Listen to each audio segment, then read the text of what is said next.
You should absolutely try pineapple on pizza potato because would you believe it's quite good, actually. Actually. Warm, acidic sweetness to go with the cheese and the acidity already in the marinara sauce, in addition to the you cannot. Do you have some kind of I don't know, can you be allergic to pineapple? Or is it the pizza? Oh, you're allergic to pineapple. Oof. Well, at least you're not allergic to the stream. Yet. We can develop that. What am I doing? I'm not even airbrushing yet. Why do I have the airbrush out? I have not finished the legs yet, so we're not at the torsos. How are you doing, Potato?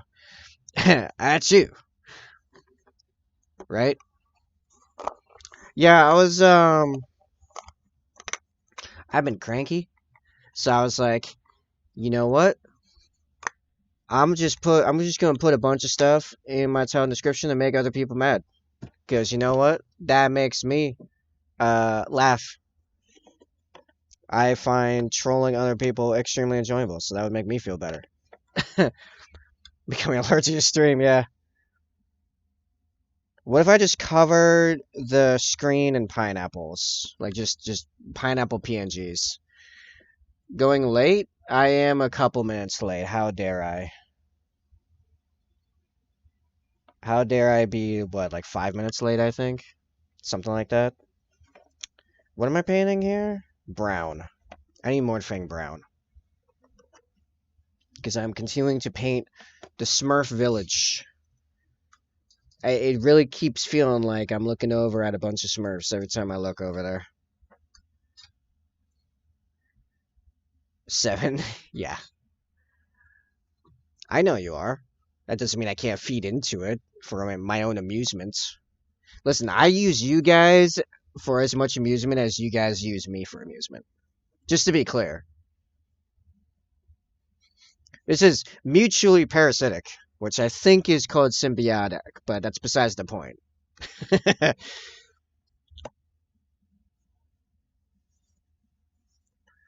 I think mutually parasitic sounds more fun.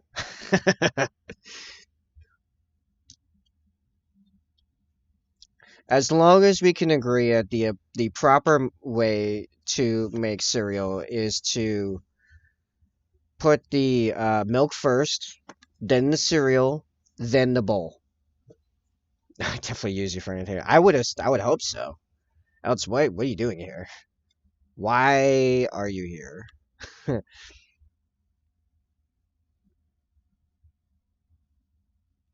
Yeah, yeah. You pour the milk, then you pour the cereal, then you throw the bowl at it. That's how you make cereal, which is a soup, by the way.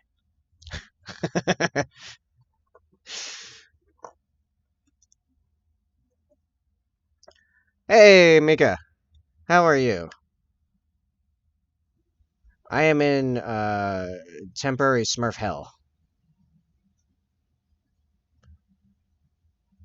This is 100% soup. Lincoln Park up in here? Yeah. Man, I've been on a big Lincoln Park binge lately. I think it's because the Lost song came out, so it's just been so much Lincoln Park lately. I think last week I had one stream where it was like 3 hours of nothing but Lincoln Park.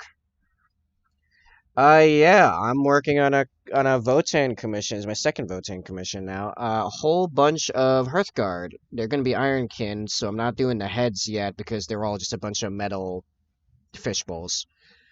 Yeah, rest in peace on that one. So Plasma, you live. No, Potato says you're dead. Sorry, I don't make the rules. Oh wait, no, I do.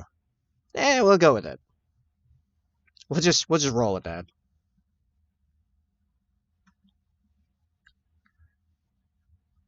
So yeah, ironically, for a red armored sub faction, I am looking at a Smurf village right now because there's so much blue.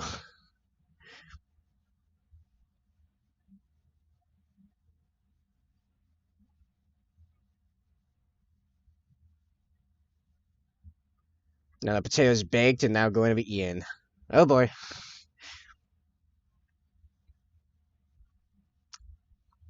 It's okay. I am only a facilitator in all of this, being the table.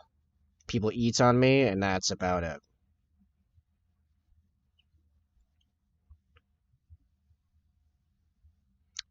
How you doing, Micah, by the way? Sorry I've been too busy to jump into any of your streams. It has been a thing over here. It's either work or water coming in my walls. That's not an analogy. That's very literal.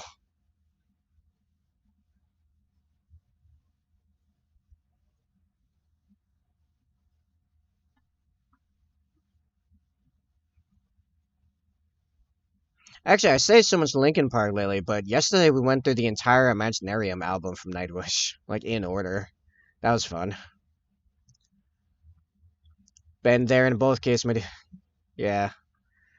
Tuesday was 8 hours with a wet vac, like in front of this desk, like right here, just wet vac, holding back the storm. It was great. Is the same for hopping on your stream for me, just working real life. Yeah, it's been nuts. I think it's because of the beginning of the year. Everything decides to go crazy. Just waiting for stuff to come together for the summer. At least stuff seems to be lining up to come together for me in the summer. I'm very cannibalistic when it comes to eating other potatoes. Oh man. You know what? I can be down for that. Let's go. I mean, I am a Space Marine player, so there is some allowance for cannibalism, you know?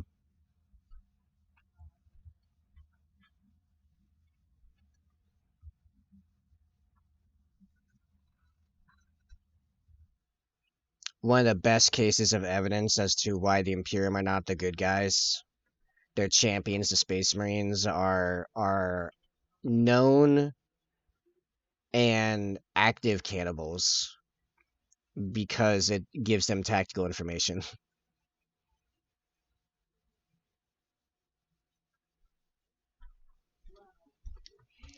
Oh yeah. Potato, did you know that by the way? One of the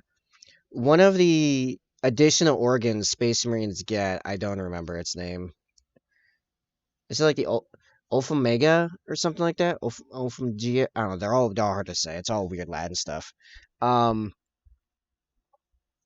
it allows them to eat the brain matter, although some sources say any part of them anyway, and derive from it genetic and sometimes if it's brain matter memory information from consuming it.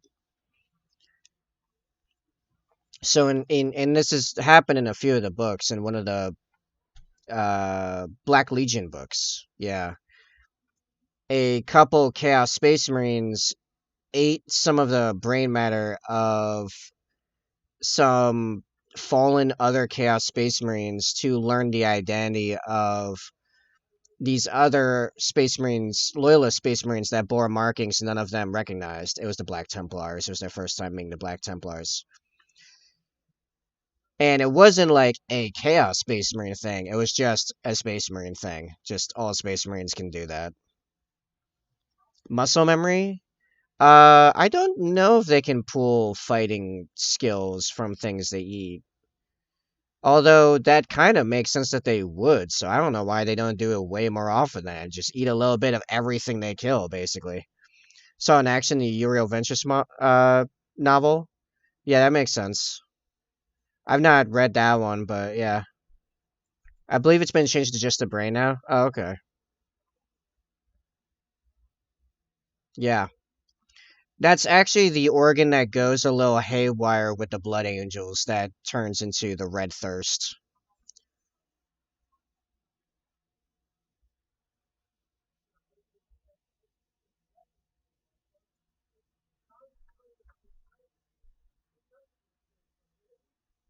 Which Red Thirst just makes them into full on like vampire space marines where they just want to gorge themselves on blood. That's the crew thing. Crew can each other and learn language, fighting styles, and more. Gotcha. This is a type of disgrace.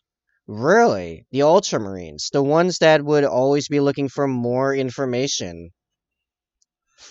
Although I suppose they think that they have all the tactical information they need. Taking as a heretic traitor Xenos. Interesting. Hmm.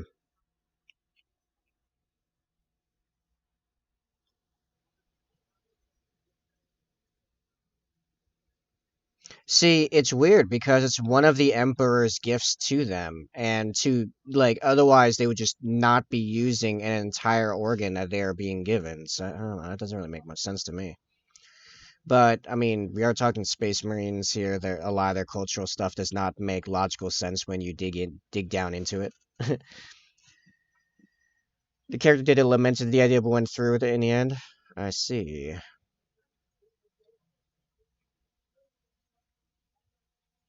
You know who probably would have been fine with it? Lamenters. to use to go along.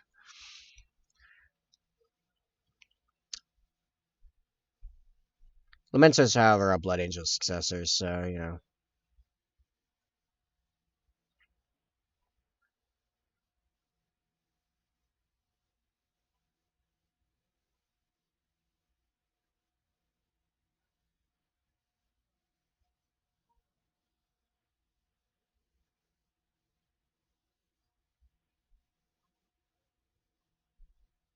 Although I say it's the weird and illogical and doesn't make sense. And I'm not saying that it does make sense. I'm just saying I did realize that there are people like that in real life, actually. And I'm mostly referring to the people that talk about like ableism and stuff. I've seen some pretty illogical, weird takes on the same level and roughly the same topic. Like, I don't know if anyone's ever seen this, but like Mr. Beast came out a video about a month ago ish where he paid for like roughly 1,000 people to get different surgeries they needed to regain their eyesight. And there are people mad at him for that, which is so absurd. They called it ableist, and I'm like, you guys are dumb. You guys are the problem here. Guys over here giving people back their vision. I'm gonna try to virtue signal on this. Disgusting, really. Flesh Terror seen no issue with it? No way. Never would have believed that. At least more cultural for them, and the Emperor made a mistake, so we won't use it. Eh. Cultural doesn't mean that it's not saying the same thing, to be fair. This generation is stupid. Yeah, he is. Sup, former? Yeah, Asmongold had a great breakdown in reaction video to in a whole article talking about how Mr. Beast was being ableist with that move. No. Guess what? Someone with incorrectly functioning eyesight, I yeah, I'd get it fixed if I could. I got teeth problems. I'd get them fixed if I could. Uh, I'd get enhancements if I could. Well, you're saying you can give me eyesight where I could switch to like a thermal vision or something like that? That sounds cool. I don't know what I'd use it for, but it's cool. I take it. Why not? Be able to see in the dark, pretty cool. Have a good one, Micah. Yeah, have a good stream, man. I'll catch you around. May the brush be with you.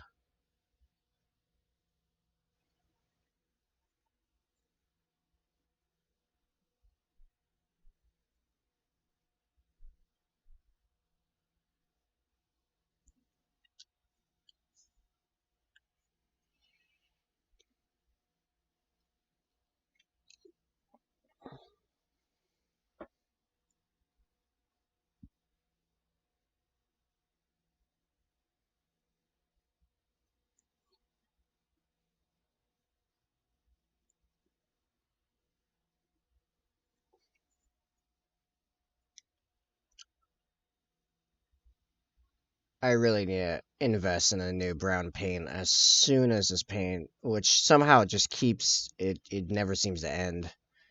As soon as I go through this paint, I gotta get a different brown. This brown sucks so much. I hate it.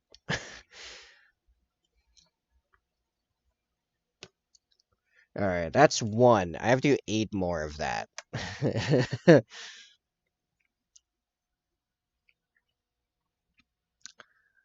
I am saving up the 40K. Oh, for the match? Go for it. I had people suggesting yesterday I should make it a monetary thing, like $100 you get to have a match with table, and I'm like, maybe. I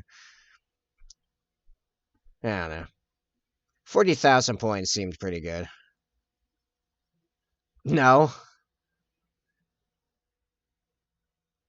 another 10 when I pay him for the next troop group you have. Yeah, nah, sure. I already have the minis for 10 more of these guys.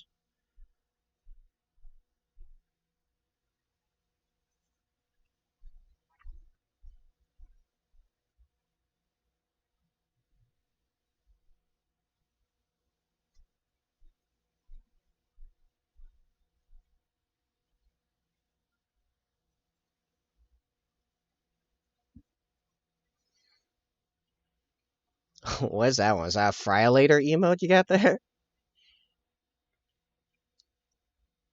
Scallops. Oh, nice.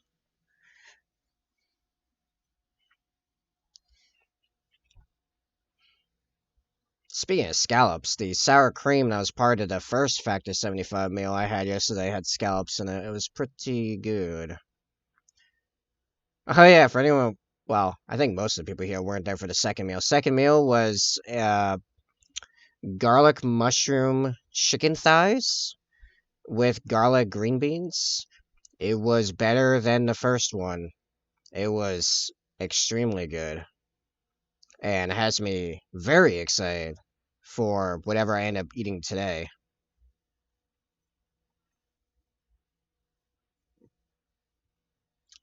We'll bring base tomorrow. Saturday, I have plans with Grandma to make some Easter food. Cool. Ad read. All right, we'll read off the ad. I didn't even read the ad yesterday. I just said go sign up for Factor. I'm eating the stuff later. I'll tell you it's good. Where is it? Where's my window? Here. Actually, I need that window too. All right. Nope, still not ready. And okay. This painting stream is sponsored by Factor 75. Sourcing healthy food doesn't need to be as grueling as foraging on Catchan, nor as boring as the nutrient paste of the Astartes. The chef-selected and pre-prepared meals of Factor 75 are customized to your ideal diet, individual lifestyle, and busy schedule. Keto, vegan, vegetarian, low-calorie, or the Emperor's chosen selection.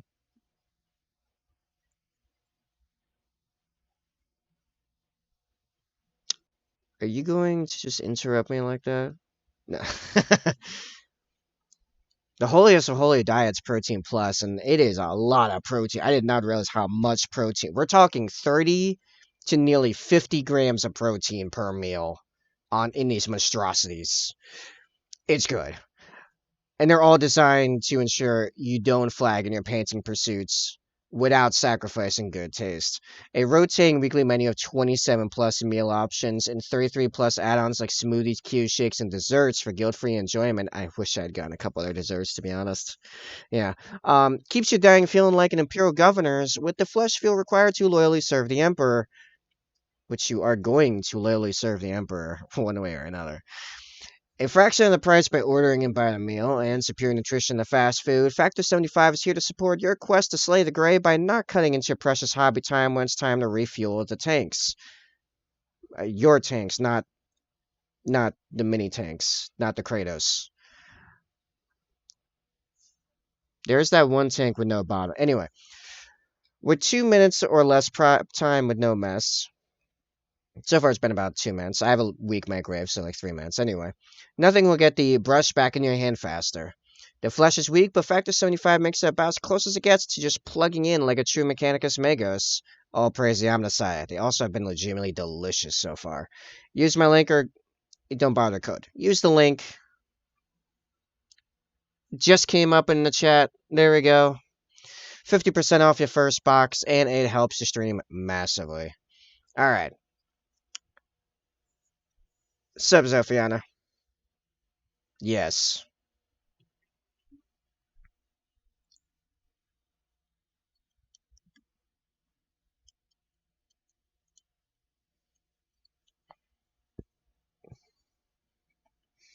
I like Cash for the Capitalism God lately.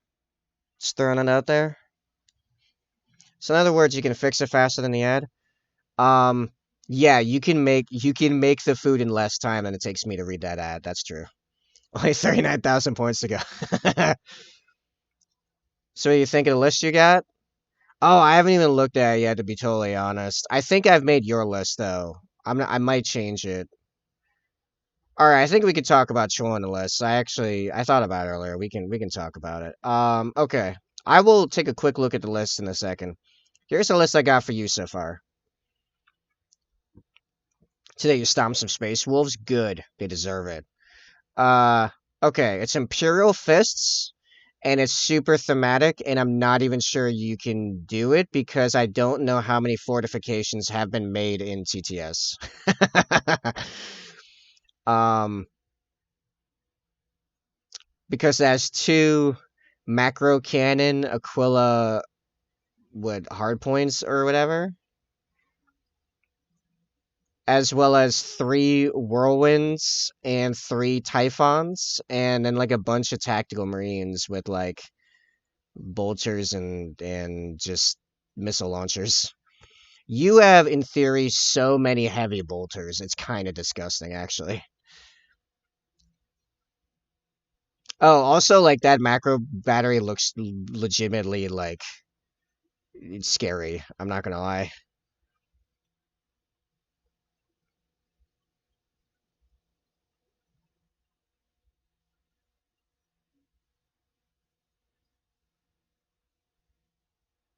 I originally wanted to do it all artillery pieces, but then I couldn't find the Legion Basilisk in in Bowscribe, which is frustrating. I think that might be a Horus Heresy only thing. And I played Space Wolves against Thousand Suns, so I did the vacuum cleaner joke. Then I saw Space Wolves playing against Thousand Suns. That's funny.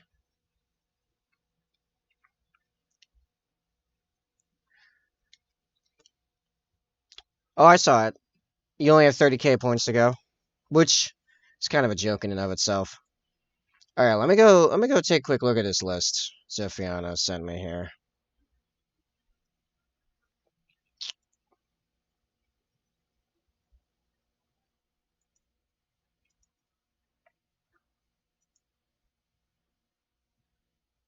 Okay, here's the whole list. So 2,987 points, one command point.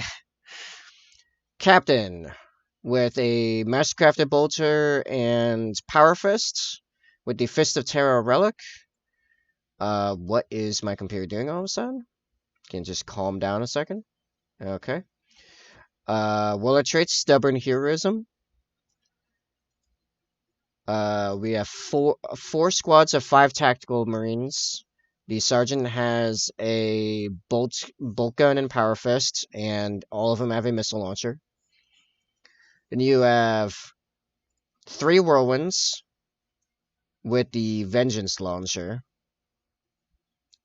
I actually forgot to look at the Castellan launcher. It's the auto cannon profile. 3 typhons with 3 heavy bolters apiece and their big cannon.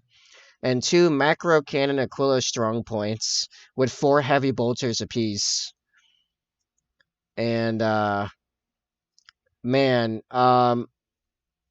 Aquila macro cannon, macro shell, 72 inches, heavy D6, strength 14, AP neg 3, D6, treat any damage rolls of 1 or 2 as a 3 instead. Or Quake Shell, 180 inches, heavy 2d6, strength 9, AP2, damage d3. Neither of them have the blast one, but I mean, you're still dealing with d6 and 2d6. And then, like I said, 4 heavy bolters apiece. Question is, do these models exist in TTS? I don't know. I have an idea, Mike. We'll train and beat him. Yeah, I'm going. Yeah, and I'm gonna bring yours up because I want I had it up on the thing already and wanted to go over it before I switched to looking at the one you made. Um, Former, I keep telling Potato that I'm not gonna teach him right now because 10th edition is right around the corner, and so he's gonna have to unlearn a bunch of that stuff in just a couple months anyway. To be clear,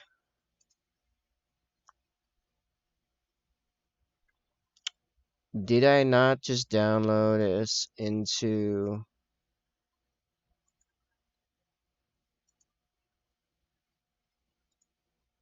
Where did I download that? Ah, hold on. Yeah, teach him Grimdark Future, where the only person he's gonna play is you, because no one plays it. They changed Salamander Iron Words back to their old attack, so they still can't reroll wound rolls.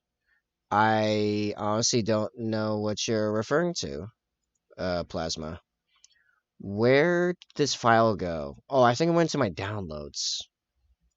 I tried to put in my documents where all my other stuff is. Yeah, okay, here it is. Grimdark Future. Yeah, it's a third party rules set that very few people play. It's basically 40k rules rewritten by people that didn't like the 40k rules. So hipsters. All right, here we go. Says the army. So okay, so everyone that doesn't know what's going on, the 3v1 is canceled for this Saturday because Red can't make it. So Zofia and I are doing a 1v1 3,000 points so we can use the same big map. And we decided we're going to make a troll list for each other with very almost no restrictions except for what factions we can choose from. So I just listed off the one I made for Zophiana. Here's the one Zophia made for me. 3,000 points, 3 CP, White Scars, Fast Attack Compulsion type on the Arcs of Omen. We have a Captain on Bike, Warlord, Wrath of the Heavens, Warlord trait, a Thunderhammer, and a Combi Plasma. Okay. Looks like five assault intercessors. The sergeant has a hand flamer and power fist, and a heavy intercessor squad with the Hellstorm bolt rifles. Okay. A 10-man scout squad, all with camo cloaks. Sergeant has power fist and sniper rifle. A heavy weapon missile launcher and an 8 snipers. Okay. A 5-man scout squad with a sergeant has plasma pistol, power sword, and then 4 bolt gun scouts. Another and then a repeat of that scout squad. So I've got 20 scouts. Fascinating. Bike squad. Oh boy. We have an attack bike with heavy bolter, a biker sergeant combi plasma, 2 plasma gun special weapon bikers, 5 standard bikers with just bolt pistol and twin bolt guns, a second squad of that, third squad of that, then a nine-man scout bike squad with the sturdy shotguns, and the sergeant has a power fist. And the second one of that. Then 2 land speeder storms. And a Stokar pattern Stormbird to round it off. Oh man. This is gonna be weird. I got like no anti-armor. No, except for this the Stormbird. Oh no, this is gonna be a thing, man. It's gonna come down to VP. This is gonna be quite the list. Good God. Alright. Wow. Okay. Um It changed to thanks to armor contempt. Oh, okay. Now it's gone, so they did change it back. Oh, I have no idea. I don't follow Iron Warriors or Salamanders at all. Yeah, Stormbird. Is that game that Uncle Adam plays in Goobertown and Mike from Mike did big game with studio cameras and stuff? If you're talking to Potato, he doesn't know any of that because he doesn't follow War. I'm the only Warhammer thing he follows. So he doesn't know any of those names or anything. I know who all those people are, but Potato got no idea. Am I going to be annihilated? I'm probably going to take a lot of losses. The question is what secondaries I pick, because it does come down to VP.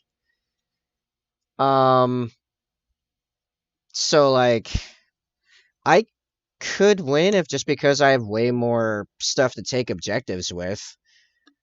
Zophiana's all like big vehicles except for 20 troops that I could just mow down immediately. Yeah, we'll see. There you are. Now I found Mike and other Warhammer channels. Really? News to me then.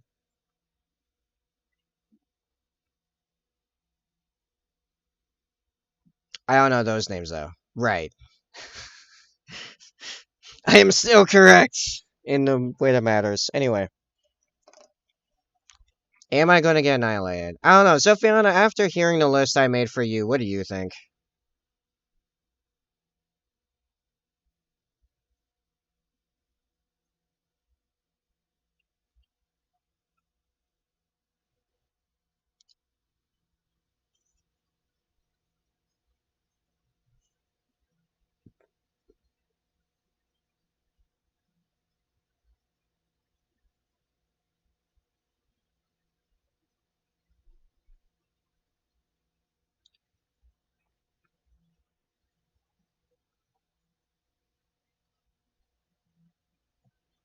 I have no idea what half the units to spat out do. So, okay, so Whirlwinds, the artillery. Typhon is the Lord of War artillery piece. It's a Spartan platform that was. Typhon is like the Spartan combination of like the Vindicator, but aimed its giant barrel upward, and it's even bigger.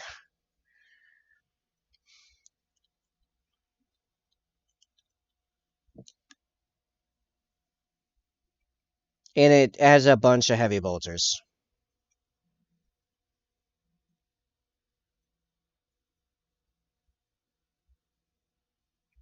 As for the fortification, I have no idea what it looks like either. I saw a macro cannon. I'm like, that's a thing Imperial Fist would use to artillery places. So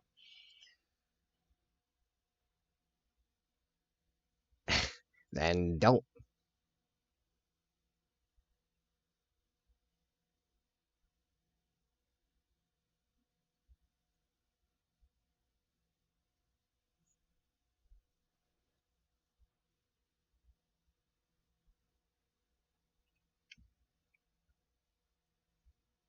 I will say I'm taking troop killing secondary.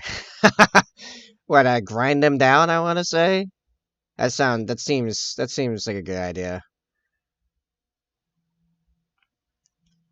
Because yeah, a lot of the big guns I gave you will mince bikes just as easily as infantry.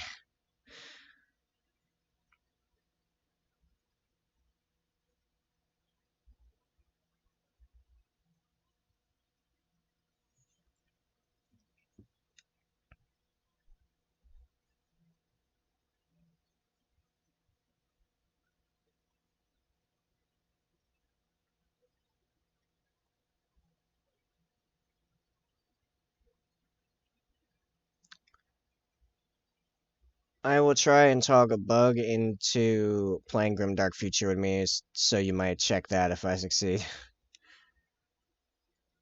No. Listen, I made the list for Zophion in the 15 minutes before I went live, because that's how little time I have lately. Did Plasma hear the list I gave you?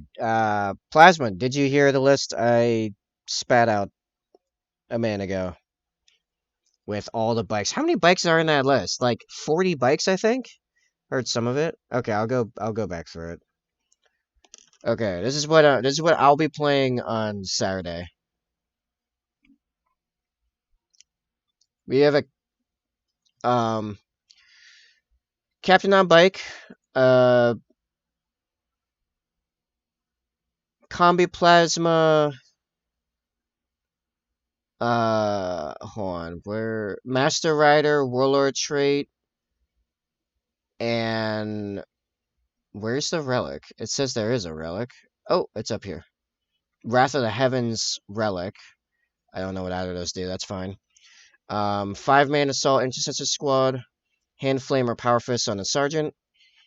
A Hellstorm bolt rifle heavy intercessor squad. 5 guys. Then a 10-man sniper and cloak scout squad with power fist on the sergeant and a missile launcher. Then 2 5-man plasma pistol, power sword, and bolt gun scout squads. So 10 more basically. I'm surprised they didn't have camo cloaks because you can just take those for free now. But anyway, 3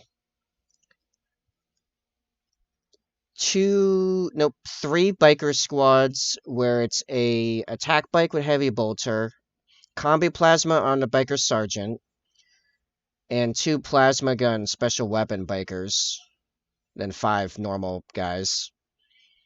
2 10-man scout biker squads, power fist on the sergeant, and the scouts have Starry shotgun, and combat knife. 2 land speeder storms and a SOCAR pattern stormbird. So that's 10, 20, 30, 40, 50 bikes. I have 51 bikes with the captain. Along with, like, the entire 10th company, I guess.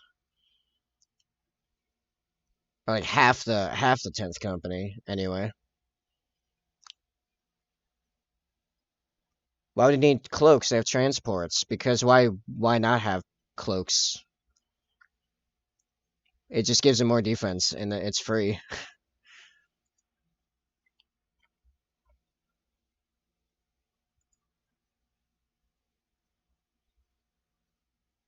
But I mean, yeah, you made the list. Oh, it's whatever you put in here. Camo cloak. Each time a range attack is allocated to a model in this unit with a camo cloak while is receiving the benefits of cover, gains additional 1 any armor saving throw made against the attack. They gotta get out of the transport eventually, in theory. Well, actually, no, they can shoot from inside that thing. But anyway.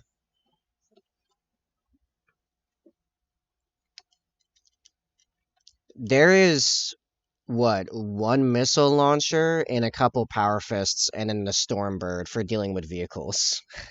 And that's almost all I gave Zophiana. Is gonna be a thing. It's fortunate that in the assault doctrine, which I'll be trying to hit as soon as I can, that all of my attacks become damage 2 at minimum.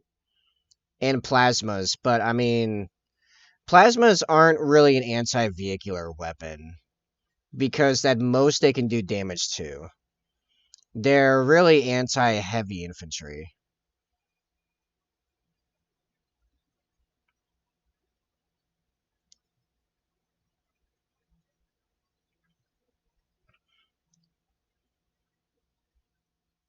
Like, you made an infantry shredder of a list that I just happen to then give you a ton of vehicles to go against. However, none of those vehicles are particularly efficient by themselves at taking down infantry, so, there's that.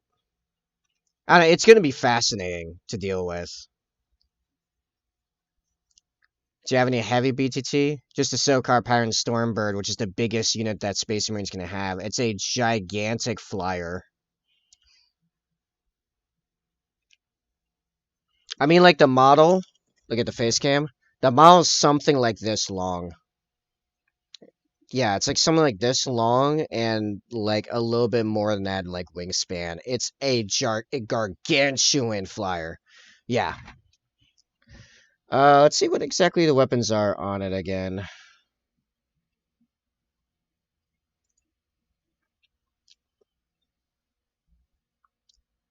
So, Colossal Flyer. Distance are always measured to and from the smallest hull. That's one of its abilities. It has hover. Is so big it has void shields, which are normally a thing you see on Titans. This model has 2 void shields. Each void shield has 3 shield points, while this model has any void shields as a 5-up invuln against any range attacks. Each time a saving throw is failed for this model against a ranged attack, if it has any void shields, it does not suffer any damage. Instead, for each point of damage inflicted, one of its void shields loses 1 shield point. Once a void shield has lost a shield point, it must continue to lose shield points due to any further damage inflicted until it collapses. Each time an attack causes a void shield to be reduced to 0 shield points, that void shield collapses. This model loses that void shield and any excess damage inflicted by attack is lost. Void shields can never be used to prevent mortal wounds. At the start of your command phase, if this model has a void shield that has fewer than 3 shield points remaining, the void shield is restored to 3 shield points. So it's saying you can't one-shot this thing. Oh, I just lost it. Hold on. This thing has a transport capacity of 50 infantry or biker models. Each jump pack, Wolfen, Gravis, or Terminator model takes up space of 2 models. Primaris jump pack takes 3 models. Each Centurion or biker takes up space of 3 models. Primaris biker is 4 models. It can transport 1 Rhino, which you can literally fit into the model, by the way. I have a Rhino here to show you how large. Well, it's currently a Razorback, but this can fit inside of the bay of the actual model because it is that big. Wait, where'd the whole... Oh, there it is down there. I forgot my stuff is that not glued currently because I'm not really using this. I'll paint this eventually, one day. Anyway. And this thing is arm. It's general stats. I could put most of this, or not most, actually, because they're all bikers. I could put all my infantry into this thing. 20 to 50 movement, 6 up weapon skill, 3 up ballistic skill, strength 10, toughness 8, 40 wounds, 6 attacks for whatever reason, 2 up save. It comes with, let's see, Hellstrike missile battery, 3 twin heavy bolters, 4 twin las cannons. The Hellstrike missile battery is 72-inch range, type heavy 4, strength 8, AP neg 3, 3 damage. Each time an attack is done against aircraft, add 1 to the hit roll. Each time attack is allocated to an aircraft model, the damage is D3 plus 3. Okay, so it's great for against other flyers. You have no flyers, though, Fiona. Yeah, I can send the list. Hold on. Oh, hey, Kenobi, and thank you for the subscribe. We are talking a bunch of... I should just put the thing on the screen.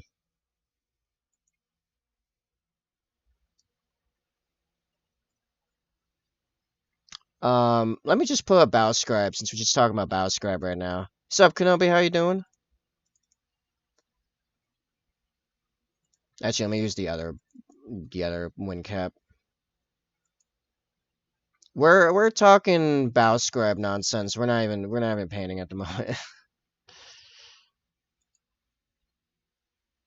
Nope, not that window. Where's my Bowscribe window?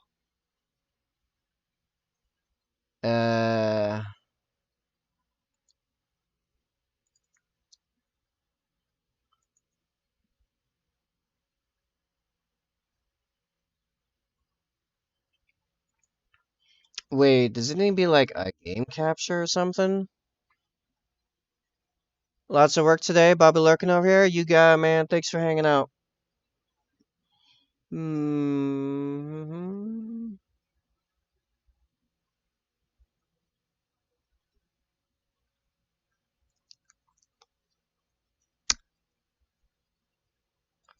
Let me try a game capture. Maybe it'll pop up in a game capture.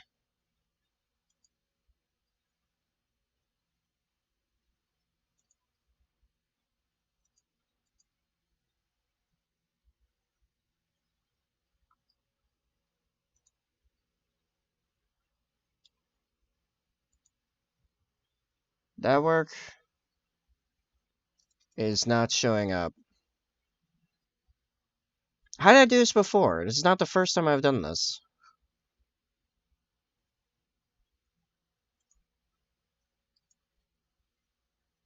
Alright, let me get this out of here.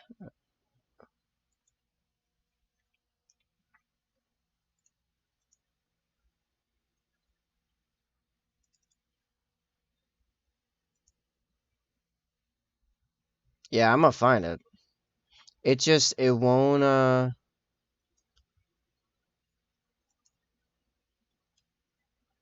it won't, okay, you know what, let me do this.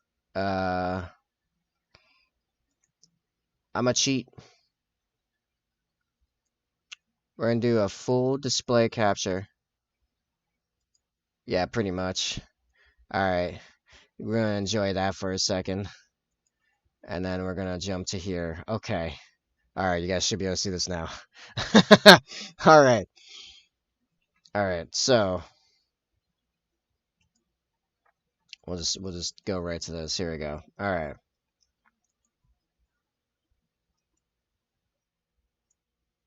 White Scars. Captain on Bike. He has Combi Combi Plaz Thunderhammer, his twin bolt gun as usual because he's on a bike. Wrath of the Heavens, Relic. Bike mount only. Mount this relic has move characteristics 16 inches. In the movement phase, that mount can move over other mounts and terrain features if they're not there. Ooh, I got like a jet bike, basically. The relic. Oh, that is the relic. Warlord trait. Master Rider. Biker only. If you're randomly generating your warlord trait and your warlord is not a biker, reroll. Okay, yeah, whatever. When a charge roll is made for this warlord, you can re-roll the dice. When resolving an attack against this warlord, subtract 1 from the hit roll if this warlord advanced in your previous movement phase. Cool. Cool deal. We've got 5 Assault Intercessors, and the Sergeant has Hand Flamer and Power Fist. Hellstorm Rifle, 5 Heavy Intercessors, 10-man Sniper Scouts with a Missile Launcher and a Power Fist on the Sergeant. That list can be a nasty Alpha Strike. You're going to terrify him if you go first. Well, I'm not going to live if I don't go first. The guns he has, man. 5-man Scout Squad, Plasma Pistol and Power Sword, and bolt guns, 2 of those. Big old bike squad of Plasma Gun, Plasma Gun, Plasma Gun, Heavy Bolter, and then 5 normal dudes for 30 bikers. Then 20 scout bikers in 2 squads. Shotguns, combat knives, and a power fist on the sergeant.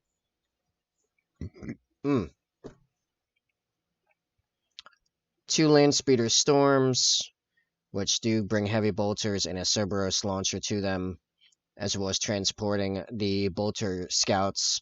And then here's the reason why we're in here. The Sokar Parent Stormbird, which is 1,000 points by itself, by the way.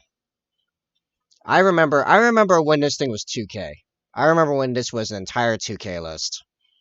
Just this flyer. It's not even good now, but you know, this is what we got. 72-inch heavy 4, strength 8, neg 3, 3 damage, anti-aircraft missiles. So they get more bonuses if they go up against aircraft. Was it 3? Where is it?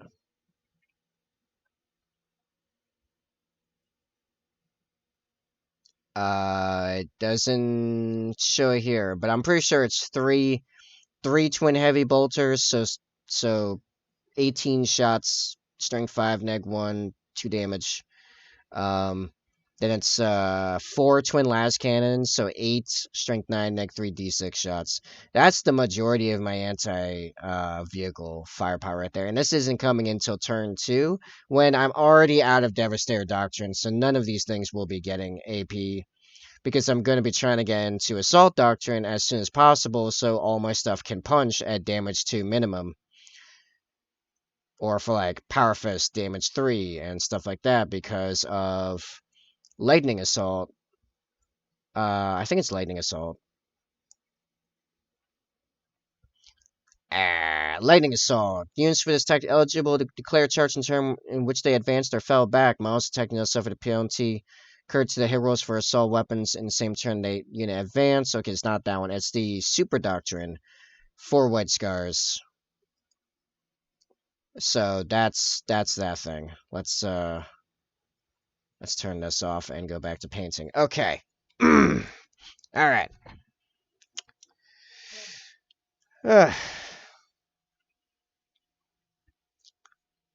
So slightly buffed by being made half the cost. I mean, it was like okay, for something to drop by half its point is a massive buff. The problem is that 40k always has a problem with Titanic units being bad. And the reason for that is because you win games not by annihilating your opponent, but by getting victory points. And the best way to get victory points, you have two ways of generating victory points. You have primary objectives, which are almost always a bunch of positions you have to control in the map.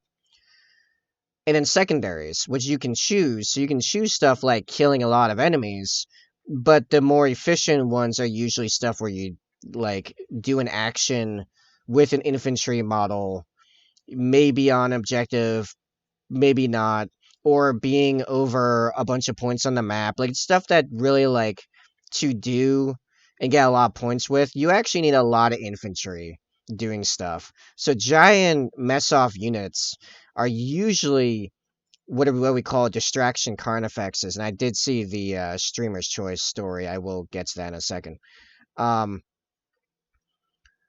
They're usually what's called a distraction carnifex. And distraction carnifex is some big, scary monster or vehicle that your enemy instinctively targets because it looks dangerous, even though in reality it's not getting your opponent any points.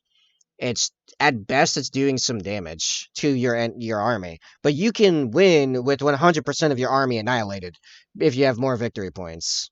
So it's really all about the objective game, which is why my list, for example, is a bunch of infantry that then they have a bunch of guns made to just cover them and keep things from threatening them, because it's the infantry that are going to win me the game, not the big guns. So even though Sokar Pirate Stormbird's only 1,000 points now, it's still not good. Especially now because all flyers have to come in from strategic reserves turn 2. Which on one hand means it won't get shot out of the sky before I get to use it, but on the other hand, it won't be part of that alpha strike. However, it does mean I can put a bunch of my infantry on it, and even bikers on it. Anything I want on it, really. Except for the land speeders. And then they can't get killed turn 1, so I have to think about that. Okay. You put some heavy hitters in the flyer and lightning deployment. That I need to double check if that's one unit or all units in transport. Lightning deployment, is that a White Scars thing? Oh, never mind. The transport can have the fly keyword, so that out the window. The transport can't have the fly keyword. Okay. So, yeah, the land spears will have scouts in them. And then a bunch of our stuff might be in a Stormbird. We'll see how it goes. Probably put the heavy intercessors in the Sokar Stormbird at least, honestly. So I can put them wherever I need some big chunky boys on like an objective or something. But it's all units, so can be good for moving characters up fast, yeah. Here's actually probably the biggest problem. Zofia, you might want to take note. If I get first turn and I am all bikes, and I can inherently advance and charge, your biggest threat is me just getting into melee at all with all your vehicles. because then a lot of them are not shooting what they want, they're shooting what's right in front of them. Which is another reason why vehicles, especially like in 8th vehicles were terrible, because fast enemies would just get into melee with them and then they can't shoot at all. Now they can shoot, but they have to shoot most of their weapons into the thing that they're in melee with. And the plus side, Typhons have crushing tracks, so they actually hit back pretty hard. Okay, story time. Some kind of lore thing. Hey Zophion, you mind if I tell the story of Determinus decree that I gave last night? Because I think it was just you that was there. And I don't even know if you were there for the whole entire story, as I never heard back from you after I started the story.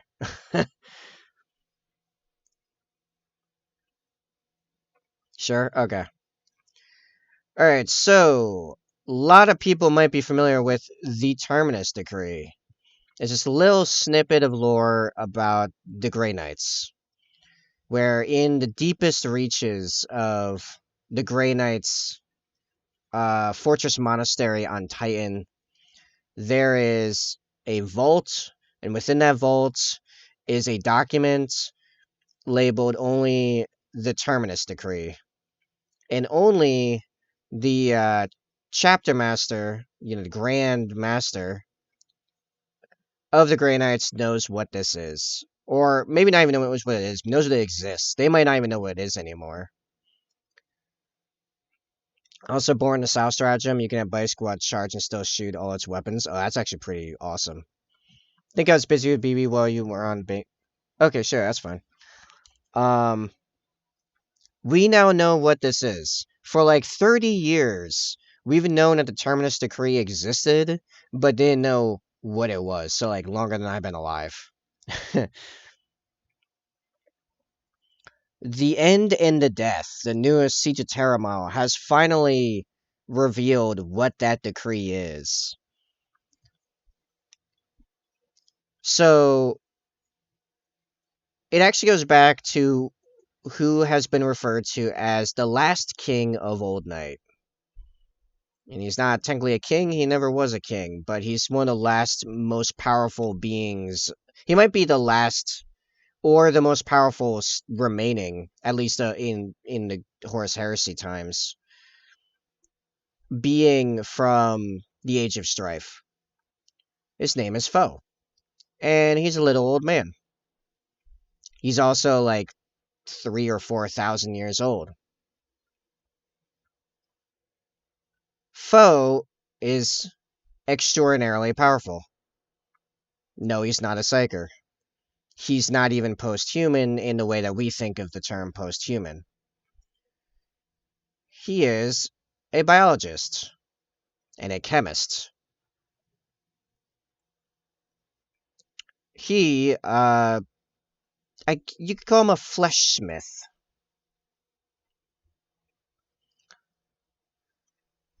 This man enjoys making fleshy abominations. He doesn't see them as such, obviously, but that's what everyone else sees them as. And these things are strunk. As in, when his little bit of exile as whatever human population he originally came from, he has mentioned he was on Terra at some point previously, but anyway.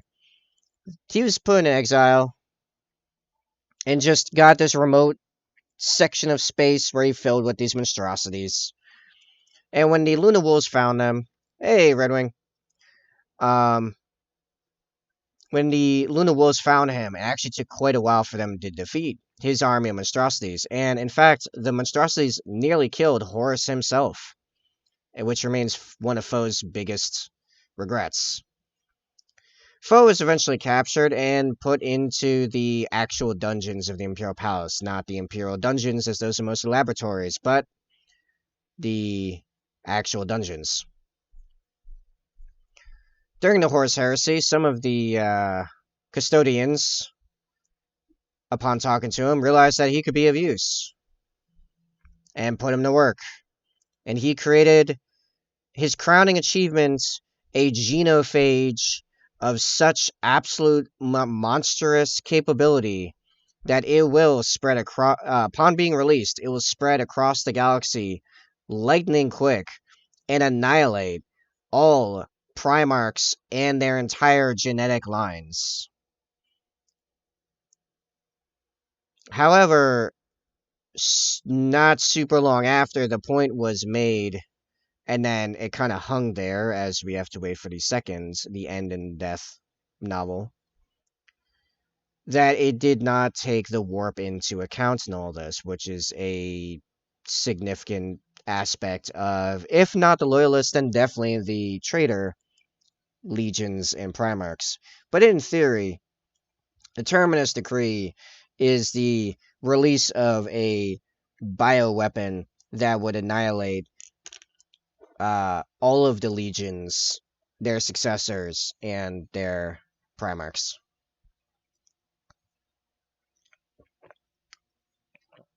Use Fierce Rivalries for turn 1 charge. The first unit charge rolls 3d6, and you choose what 2 dice results you go with.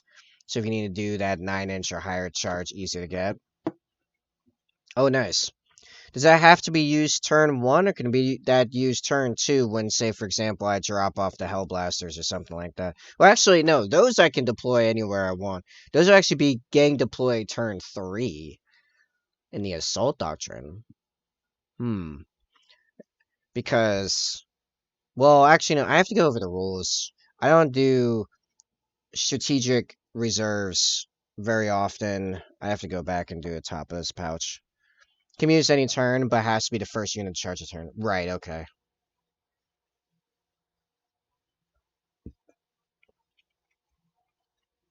If I had to guess, my 5-head move is to get as many of his vehicles into combat as fast as possible. They want first blood achievement, yeah.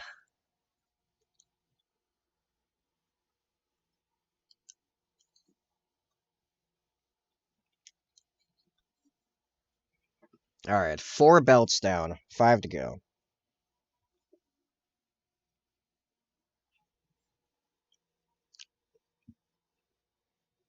How you doing, Red? I just finished story time. We also already figured out how we're doing a big, ridiculous game on Saturday still, so it's all good. Zophiana and I are trolling each other. But with all those bikes, you mow down the troops and charge the vehicle, and snipers take out the characters. Well, here's the thing. He has 2 fortifications that I'm pretty sure you can put a bunch of dudes inside of. And those things have 30 wounds. So I'm not going to get to those infantry that fast. But at the same time, that means he's stuck in there and not getting primaries. Not great. Got super sick last night. No, don't do it. Here's what you do. You just say no. You rescind consent from the disease. Take objectives and hold them hard. Yeah, basically, that's... I lock up his vehicle's capability to shoot things on objectives and then sit on the objectives hard. Right, just say no. Yeah. Just stop. Just, don't. Don't be sick. Just do it.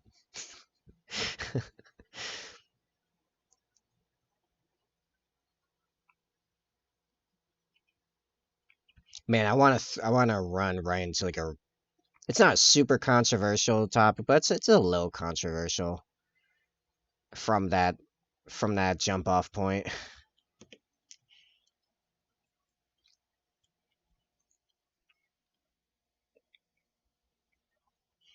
Yeah, let's get spicy. There's enough Americans here. I think I'm okay. It's guns. That right there is a great example why you need guns.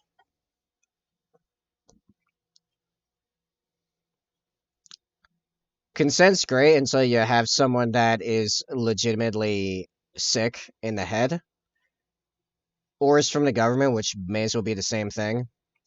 So, yeah. Yeah, pew pew sticks. Yes.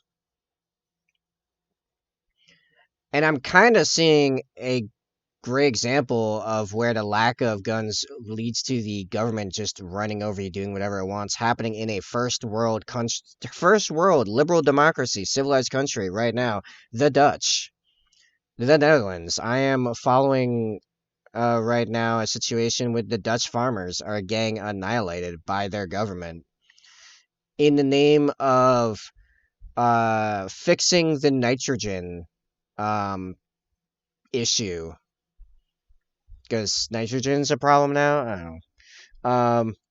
They're saying that the carbon and nitrogen emissions, the greenhouse gas emissions from creating fertilizer for the Dutch farmers, which are the second largest food exporters on the planet, by the way, is such a problem that they need to get rid of half of the farmers by 2030.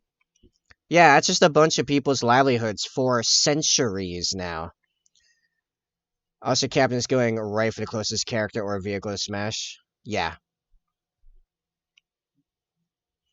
The,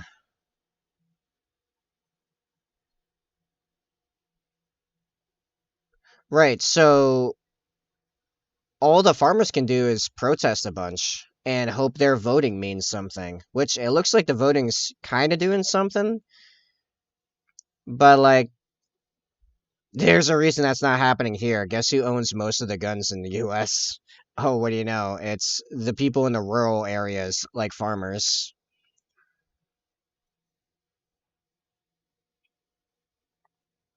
Because yeah, the state's just revoking licenses over there. If you don't follow along with whatever, they just revoke your license from the get go. It's like pretty insane. They have like tens of thousands of people in the streets right now, blocking roads and stuff in protest for like a long time now. This has been going on for months apparently. And this is actually a big deal for everyone. Second largest food exporter in the world. Hello, this is food we're talking here. Speaking of which, I just got a bunch of ammo in for my new one. Ooh, what you got? Move over objects and enemy units like it's not there. Yeah, you got a jet bike, effectively. I might just literally find a jetpack model. Did I say jetpack? Jet bike. A jet bike model. Get a jet bike model from the Horse Heresy stuff.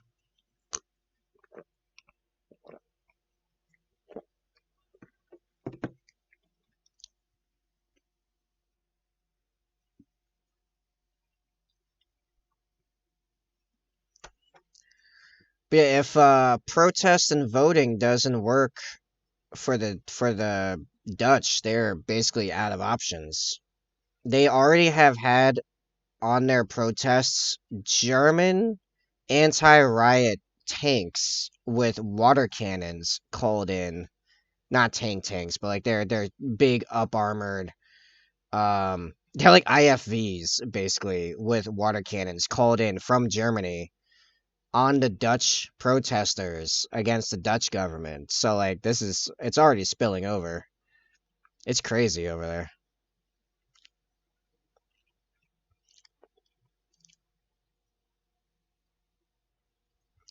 I picked up a PSL 54C in bulk ore, 1,500 rounds because I shoot a lot and it was cheaper. We got a guns channel or guns and other dangerous objects channel in Discord. Toss a picture in there. I actually have no idea what that gun is. Also, use the lightning deployment on the sniper scout for a unit that can shoot after deploying, just can't charge. That guy might be forward. That unit might be forward deployed. To be honest, I only have 2 lane spear storms. It seems.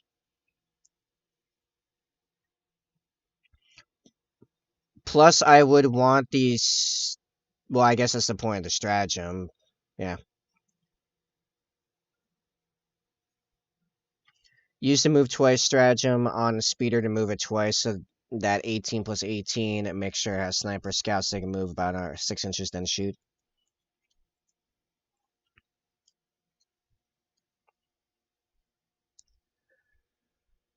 So Zofia only has one character. To be fair, he has one character. It's a standard captain. That halves incoming damage, which doesn't affect the snipers nicely. And then it's just a 40, not 40, sorry, 20 tactical marines. So really, the sniper scouts mostly are going to be just trying to get into some kind of cover where they can also hold an objective, and then just sit there harassing vehicles, I guess.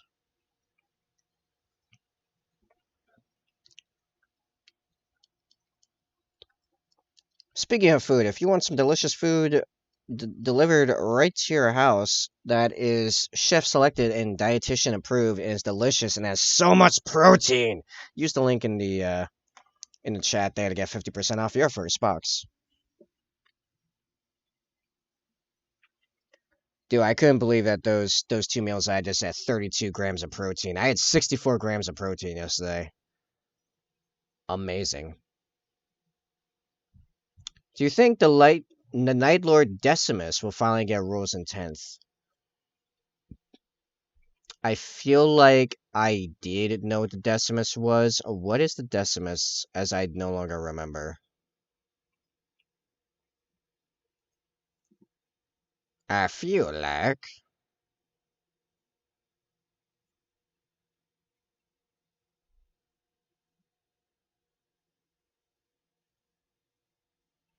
Decimus dude that got Taos Gene Seed? Oh, right.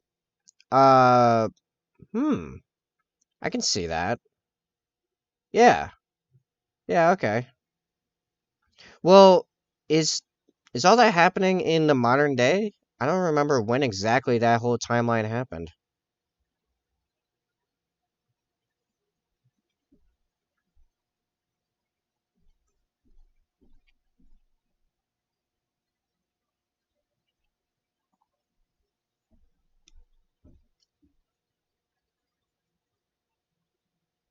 Yeah, they're fighting Uthway, still, I'm pretty sure. Okay.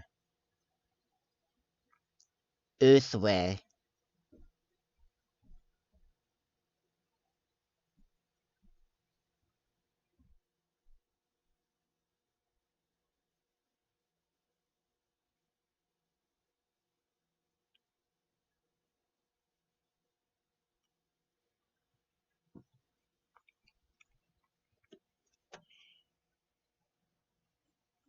Oh.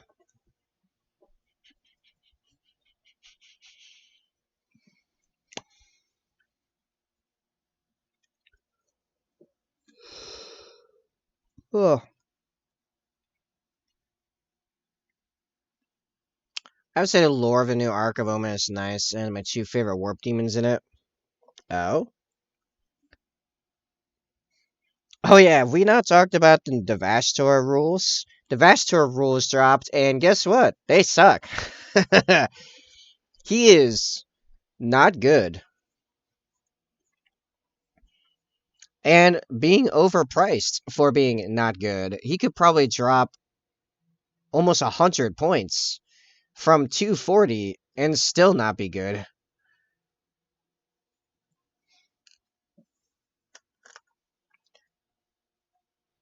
Oh, yes, I see the notification. I will see it.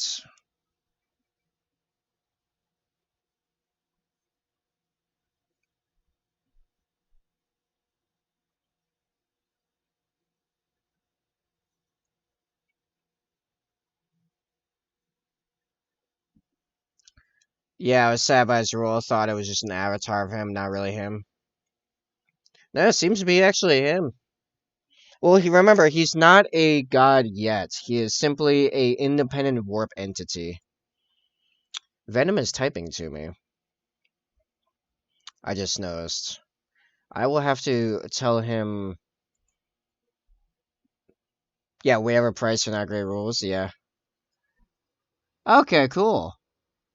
I like how it's modeled a little bit off the Dragonov in appearance.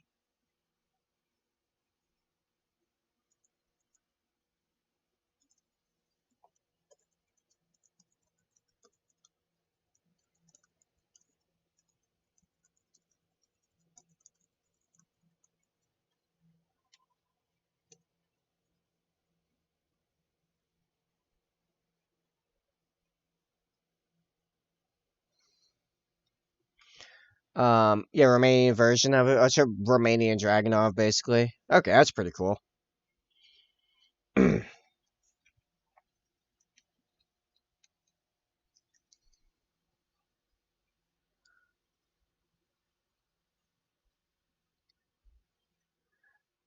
Oh, wow. Okay, I finally just heard back from Venom. Venom's been super sick, like in the hospital sick. He apparently has pneumonia, like legit. Been in a hospital for 3 days and been bedridden for a week. So, um, all good there. Yeah, yeah. Uh, so I'm gonna tell him.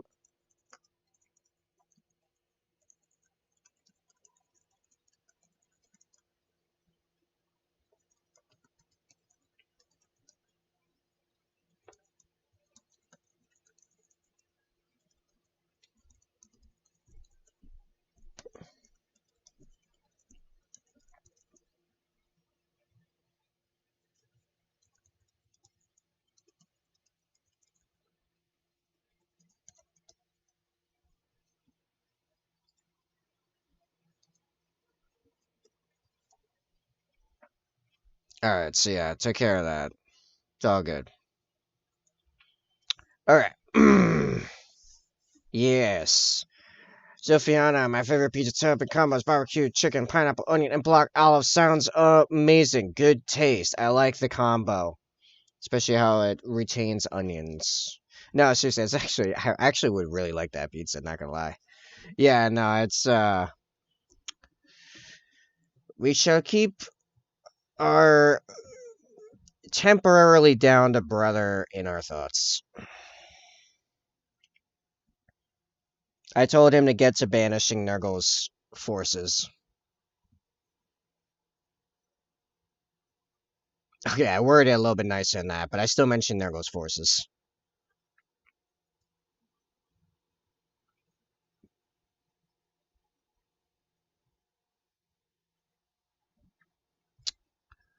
You know, what if I said no?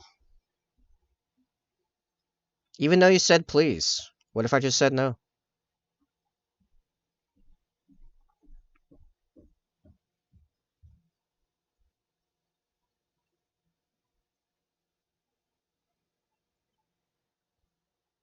It's simple, just say no. Yeah, I would be sad by mistake. That's way too understanding, Sophia. Come on, this is the Imperium of Man here. You don't just take no for an answer. You respond with, "You are rejecting the will of the Emperor. You shall submit or burn."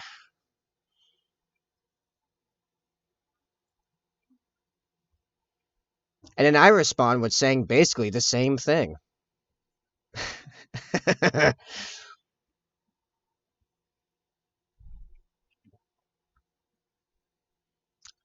Now, this the Night Lord or Raven Guard player? This is the one of the other Raven Guard players, and in red in here is the Night Lord player who canceled already due to family stuff, and now is also sick. Now the Inquisition is involved, and the Inquisition says that to each other. Now that's our best. Yeah.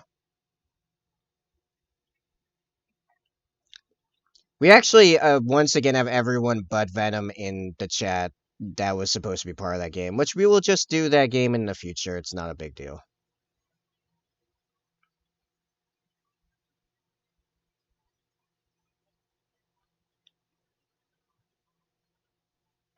I only feel bad for whoever it was that took time off from work. I think I was Red. Oh, you said you had family stuff happening anyway, so actually that still works out fine. It's all good, whatever. Got it. So need to go to the hospital and take his face to infiltrate the Raven Guard. Oh man. Oh yeah, one of Plasma's armies is Alpha Legion, so that makes sense. They're the best of the traitors, but I still hate them as a Raven Guard. It was me. Ah. Well, you and I are still gonna do something crazy, so it's good. First, I just had some unforeseen stuff pop up. Yeah, yeah, we'll just do it another time. Um, yeah, Zofia and I are still gonna make use of the big map, and we'll just use the map again later at some point, and yeah, and any excess time will be me further working on commission stuff. Because at this rate, I don't even know if these guys are gonna be done by Saturday. Yeah. Not, I have the meme game with you, so. Oh, but I have the meme game with you. Yeah, yeah, yeah.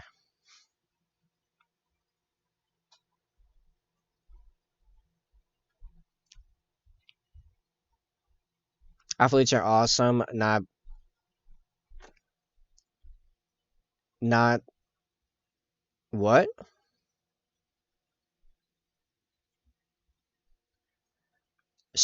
Not best stories, but reports of them are the best. Ah. So do you think the original Night Lords are actually nicer than salamanders? No?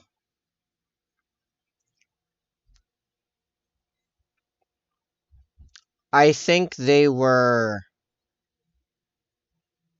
like just space marines.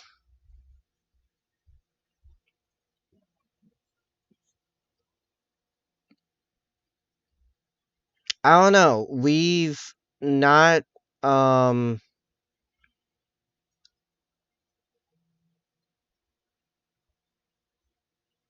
we have not, I don't think, interacted really with hardly any Terran Night Lords. I think no, Talos wasn't even a Terran, I don't think. Major Coast dropped an interesting video on that. Oh really? I have not seen it. Share what? We're playing two truths and one lie with your starring stream message? Uh no. Actually, those are all truths.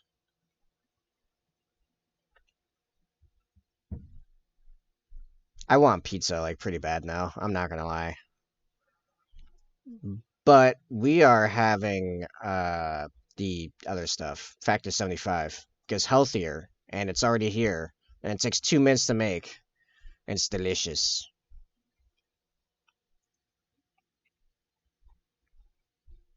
Even the cereal one is a soup. I think cereal is a soup, technically speaking. It doesn't feel like it, and I don't think of it when I think of soups, but like but not chemically, but like basic construction. It is a physical food put within a liquid type medium.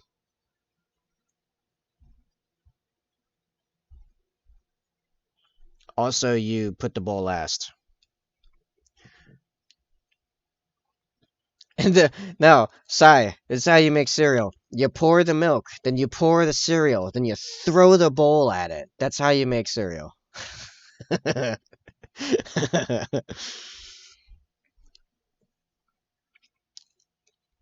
Alpha Legion always play a game and they always win and lose. They're the only ones playing, that's why.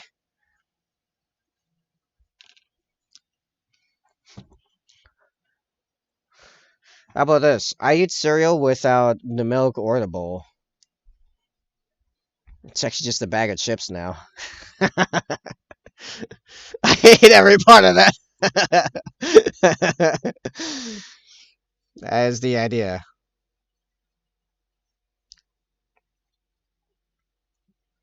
Eat the raw noodles, snort the flavor power, chug the boiling water. Yes. No, no, no, no.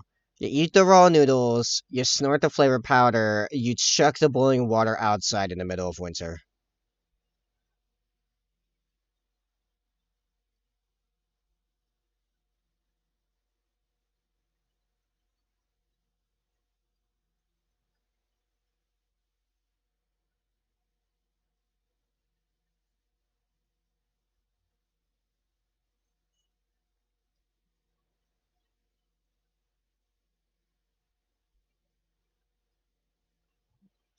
If you want funny haha, funny haha science experiment, I can eat. Throw the boiling water outside when it's freezing cold out. Or, it's rather the same level of entertainment.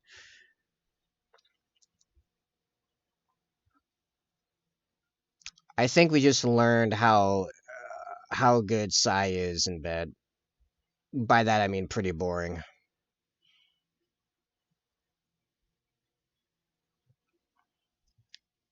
I've seen a bunch of variations of that as experiment and as not an experiment. Yo, seriously, I've heard this story from someone that from Bernie Burns, actually, from Rooster Teeth.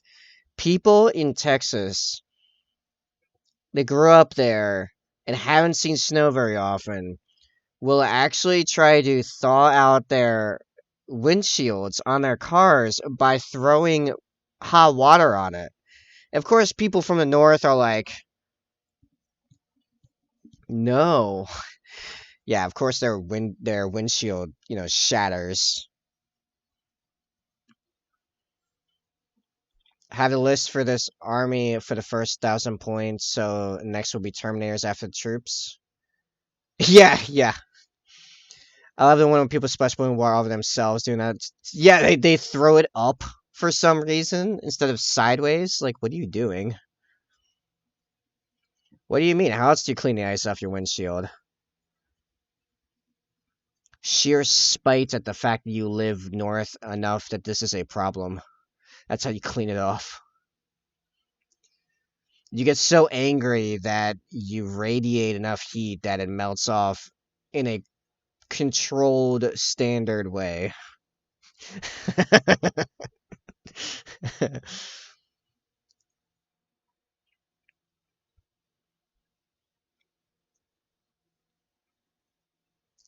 You become a world eater. That's how you clean it off.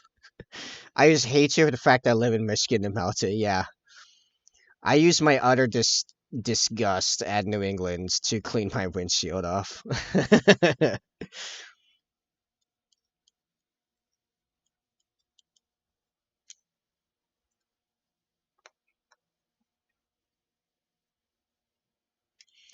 Oh, so after the Ion guys, we're doing the Voton Terminators, huh? That's cool. And I did hear at some point there might be a vehicle involved in this.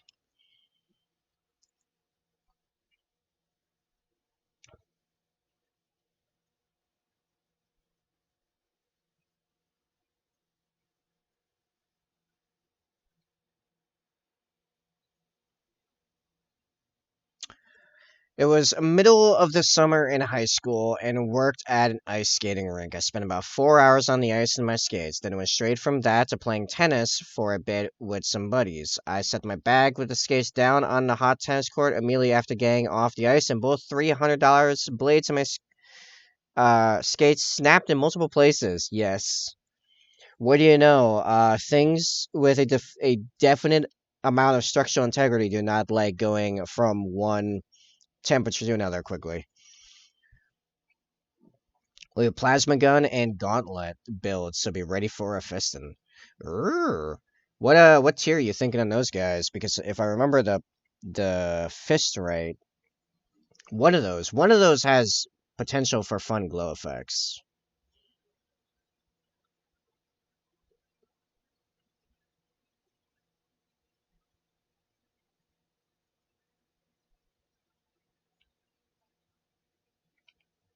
I was so upset, and on top of that, at the time my job required I had working skates. I can't use the rental skates because I have double wide feet, which don't fit in those skates. Nice job having weird feet. But so I missed like a month of work, so I got a cheap pair to replace them. Oof.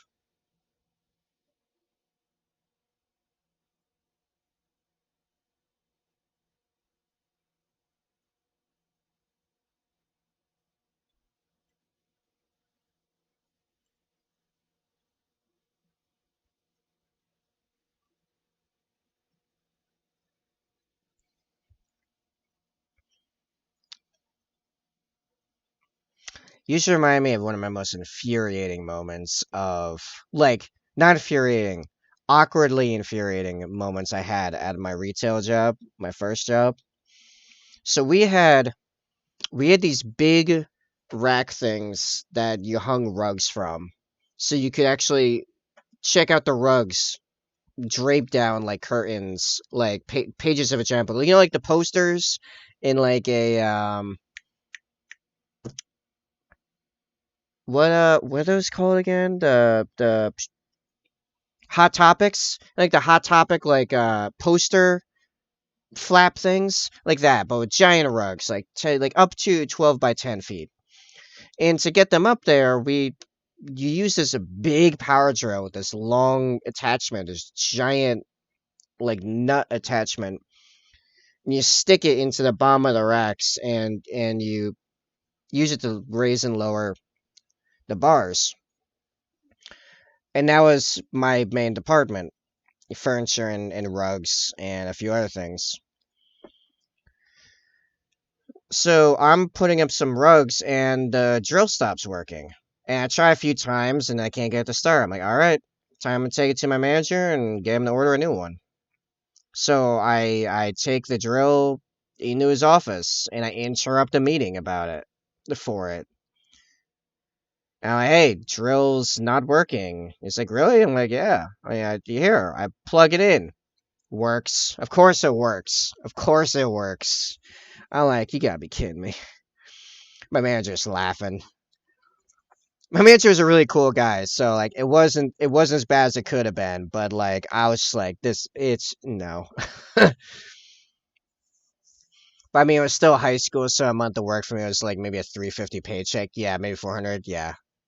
I worked a primary skiing session on the weekends on Tuesdays, so I only got like 8 to 12 hours of work. I mean, at minimum wage, like $9 at the time. We're When I started working, minimum wage, which is what I started working at, was 7.15 an hour. What's crazy is that there are still some states that are still kind of close to that, and this is another reason why I think minimum wage is dumb. Minimum wage, I don't think is a good idea. It just gives corporations an out to have a minimum amount they can legally pay you, which they will do every single time. And they will even set up their wage increase rates to maintain level with that, with the long term automatic raise, all but automatic raising of the minimum wage. I got the highest possible uh review scores for the highest possible raise at that retail job for 4 years, and I think twice I had no more than 6 months that I made a couple cents more than minimum wage.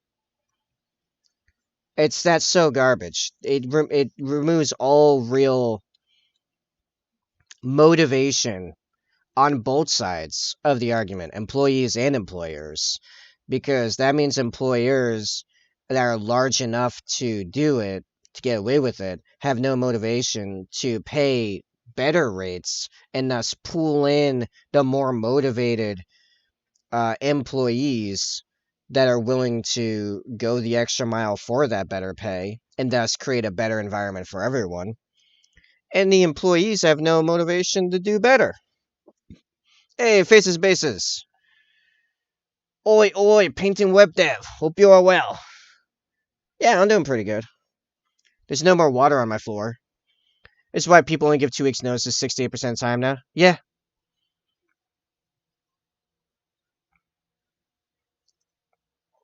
Yeah, it's just at the end of the day, like, the vast majority of government intervention in the market has unintended consequences, law of unintended consequences, and they mess up the market. They mess it up.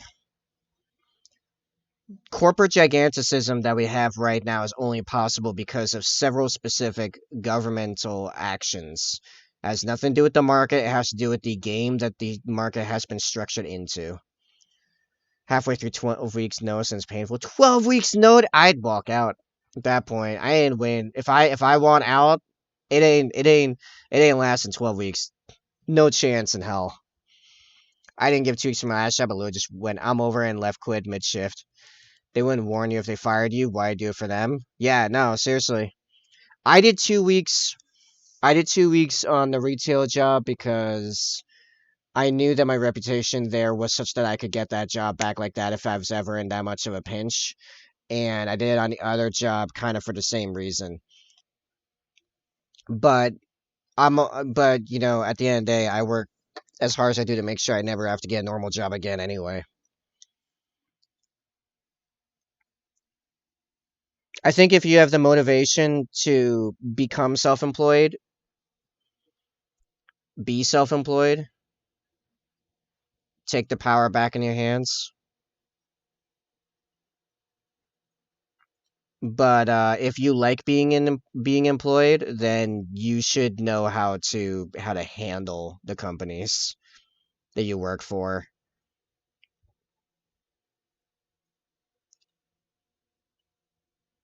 Ask for raises, by the way. That's a big one.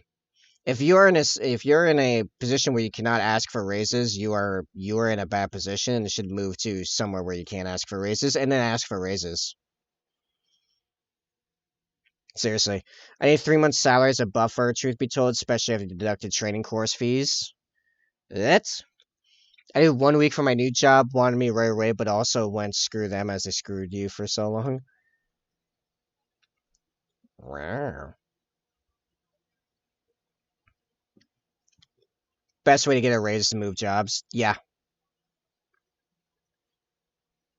Seriously, I mean, like, no companies anymore give reasonable incentive to stick around. It's not like before where if you stayed at a job for 40 years, you'd get equity in the company and a pension and the gold watch treatment and all that. All that's gone. It's over.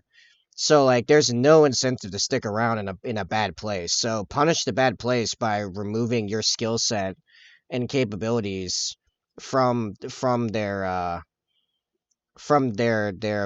um toolbox. That's how the capitalism works. You reward good treatment and you punish bad treatment. And you can do that as simply as just deciding where and what you buy and where and how you work and for how much.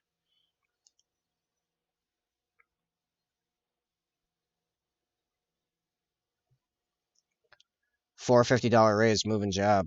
There you go. Did the math. If I can get 2 more weekly sessions at the price I'm right now, I'm making the same I was back in those days working full-time security, which was nice.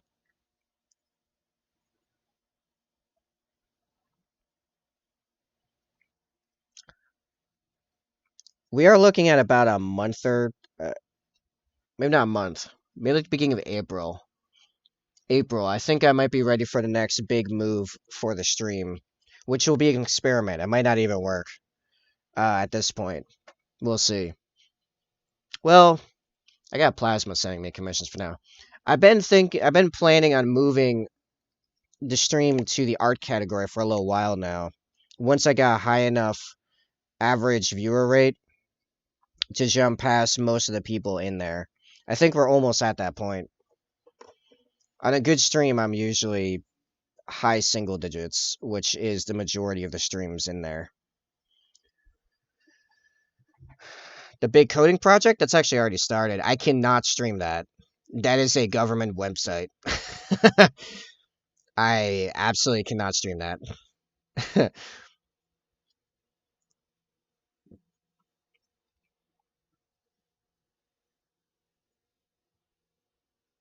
But yeah, that job's actually already started. And it's actually going way faster than I expected. Because we found some programs to actually help with to automate some of the work, a good bit of the work. It's turned a bunch of tedious nonsense into just a bunch of debugging. Hey, if you want to do Rogue Trader again, be happy to DM. But don't expect regular runs. Be a nice hey, we're doing session this week. Tune in. Yeah, I'd probably want if I was gonna do something like that. I'd probably want that to be a regular thing. To be honest. Sounds like it's going well. Gotta have any scripting or automation that can do some donkey work. Yeah, it's so the majority of the project was upgrading the Laravel framework, and we found this company called Shift, where if we shoved the Git repository into their thing, it automates all the upgrading and gives you a bunch of notes for stuff that it either couldn't automate or stuff that needs to be checked on by a human. So that took a like probably somewhere in a line of like a 40, 50, 60 hour project down to like 20 or less.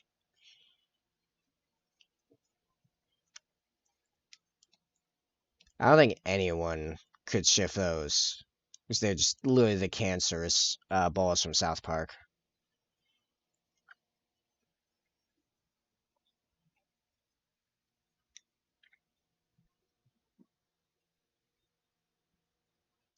AI could be big in web dev.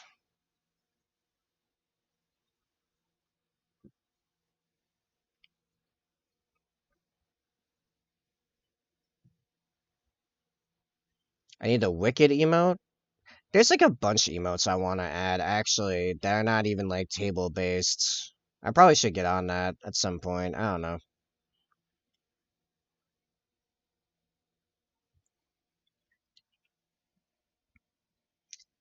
Oh, there's a bit I messed up. This is a Votan. I am working on a Votan commission currently. These are a bunch of Tier 1 Votan Hearthguard, all Ironkin. We already did a Grimnir. Pictures of that can be found in the Discord, I think. Let's see, here's the test one. I don't have the head in there yet, as the it all being Ironkin means I'm just gonna do all the heads at the end. It's just a bunch of steel fish bowls. Yeah, it's Ymir Glomerate. So we have our little Smurf village of the bottoms that are almost done. I'm just assembly lining my way through these. Yeah, that's what a tier 1 looks like basically at this point. It's a lot of base coating and shading, pretty much. Pretty much no highlighting. Highlighting is when you upgrade to tier 2.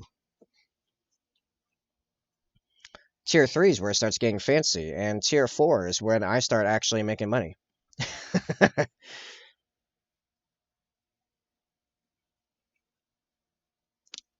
A little bit of brown dried in there. No. Oh, you know what? You're not even going to be able to see that. It's going to get null oiled anyway.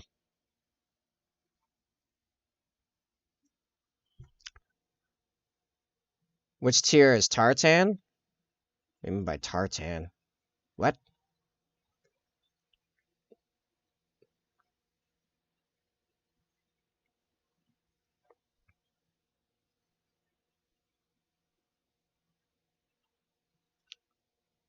Try tartan once, never again. I don't even know what tartan is. What is this tartan you guys keep saying? What is this word?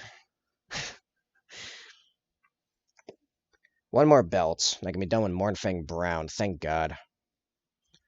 Ree! Scottish kilt pattern? Oh, that. That sounds gross to paint. Uh, tier 3 minimum. And even then, I might just slap a surcharge on it for weird and annoying.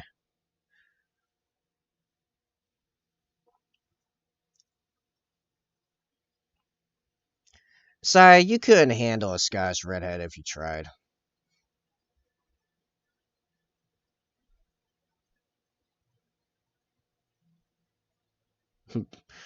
Let alone an Irish redhead.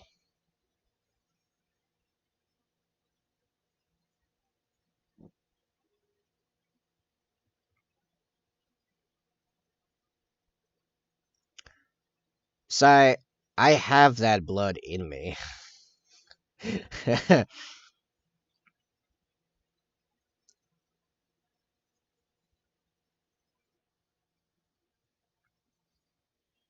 Snap your cabrins into. So do I.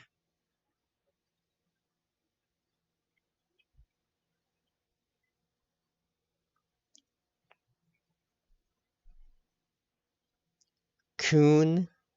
We call talking about raccoons now. A pure 25%.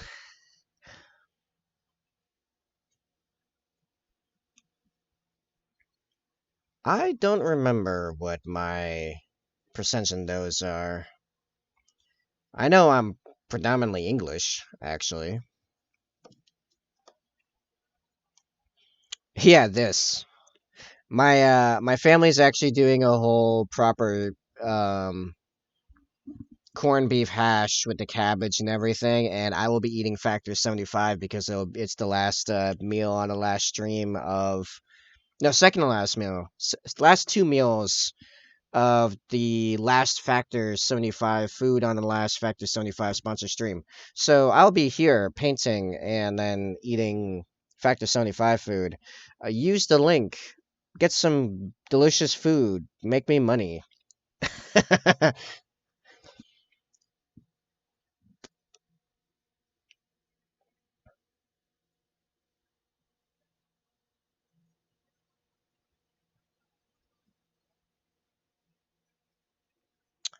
That might be the meal I have the salmon on. I am excited about the salmon.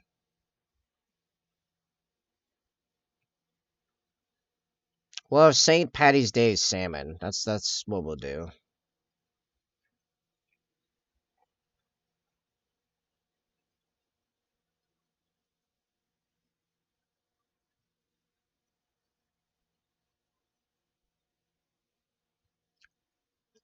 Yeah, legitimately, I forgot it was a holiday this week, so I scheduled nothing differently than I would have done anyway.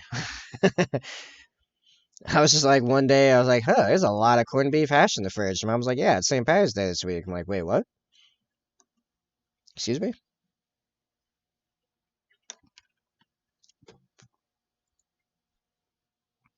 Okay, I understand this is a good song, but it's just grating against me a little bit right now. I gotta move on. Ah. Okay. So the White Scars will be going about tomorrow. Again, World Eaters, I believe, so should be interesting. Oh, you're going up against World Eaters? Is it Taylor's? I just remembered I have to dress up for that at work tomorrow. Oh boy. Oh yeah, it's tomorrow. I thought that was in 2 days. My head has been, my whole week's been upside down, man. Gallagher's be around for a fight shortly. Air?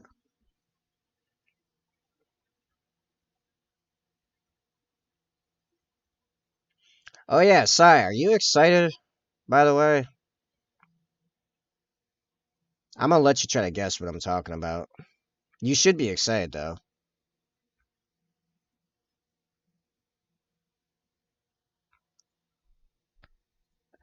Oh yeah, yeah, for skipping their song, yeah. Yes. That's too bad for them, though.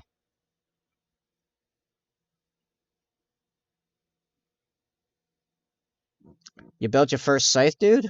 Nice. Did we get picks yet? Also, I'm assuming Sai's ignoring me. However, I did ignore his 105% American statement. That was slightly on purpose.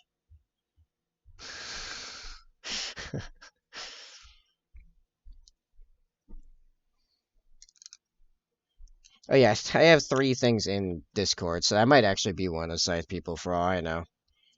Or it's Venom. One of them is Venom. Very good. Yeah. No, it was just a friend responding to a meme.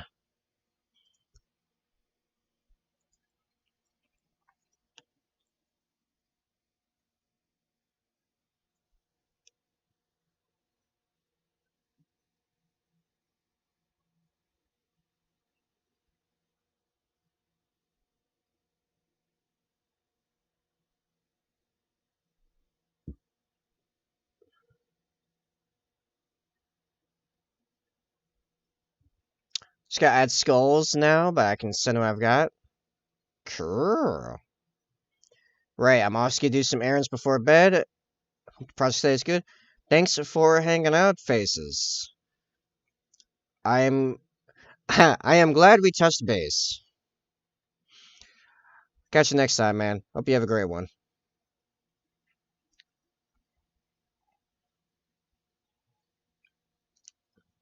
Always a pleasure, never a chore. Very good.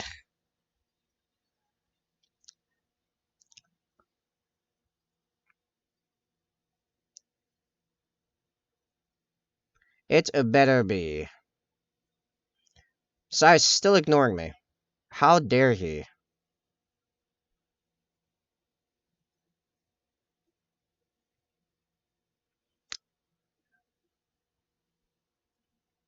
I think those are pictures, and I think this belt is done. I think I can be done with brown for now. Actually, I think that's brown for the rest of the commission. Is any other brown in these guys? No, that's all the brown. Yay! No more brown. Still a bunch of excess brown in my palette. Good. I want this paint out of here. I hate Mornfang Brown so much. Alright, heresy, painting, and work in progress. And red, you killing me. They're always sideways. But fine. Let's take a look.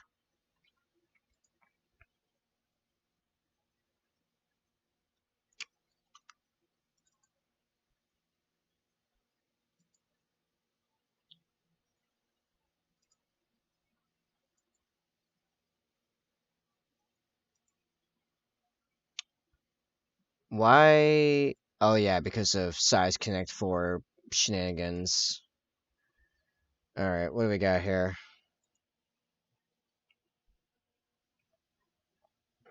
He indeed has a scythe. You can't see it, but it's there.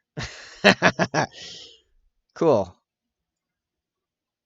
A little bit of fleshy bits. Very cool. Oh yeah, it's crops. That's why it's all weird. I forgot about that.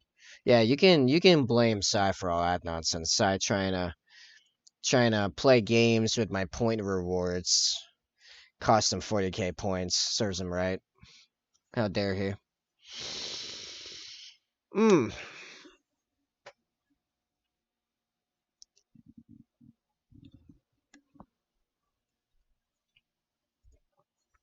Nice.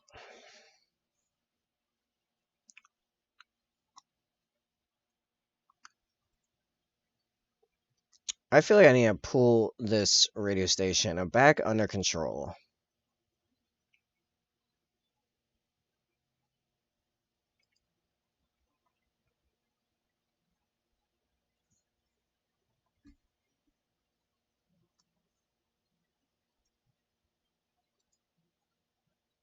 Yeah, it's got some good ones for a little while. Courtier. Alright, so next is Lead Belcher. And these are done. And we can begin priming and base coating the torso. Well, mounts and then priming and painting the torsos, which should be pretty quick actually, comparatively.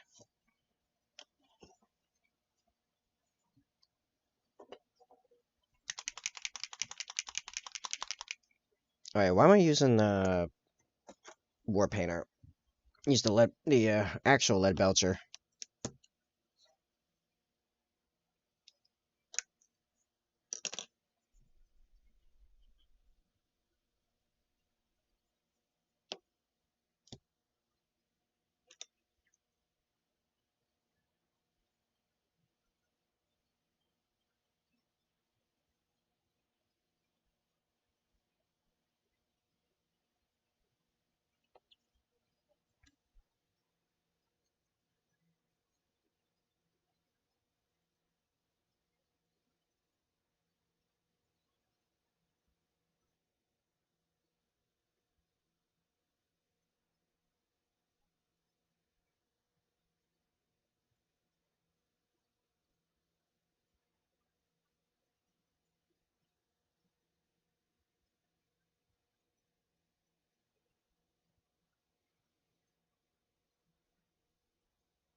Yeah, I gotta. I don't know what happened to my lead belcher. It started becoming a really like tacky. So now I guess I have to put on my wet palette and thin it just a little bit. The problem is it keeps becoming too thin. I don't know what's making it so sticky. Hmm. Hmm. Yeah, this is better.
So what I was trying to talk to Sai about was the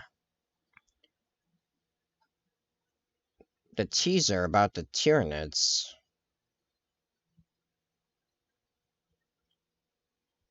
Also, Dante's Mile got leaked and then had to be announced the next day. That was funny.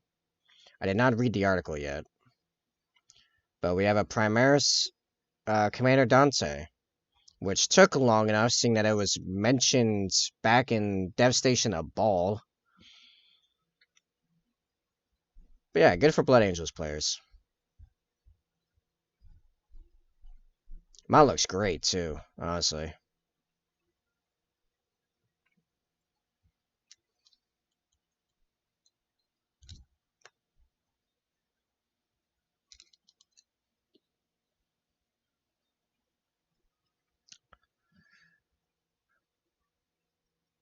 I'm gonna come for you, Sai.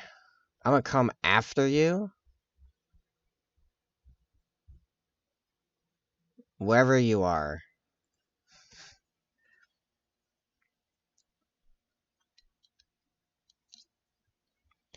Uh, the did you see the teaser trailer from Games Workshop?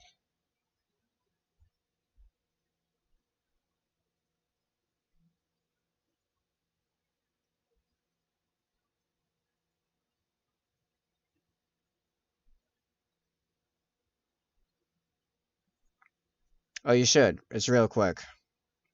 It's only like 20 seconds long.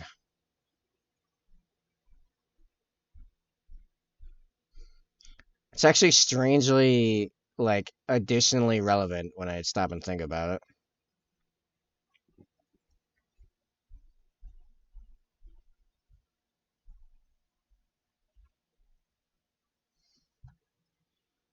Jeez.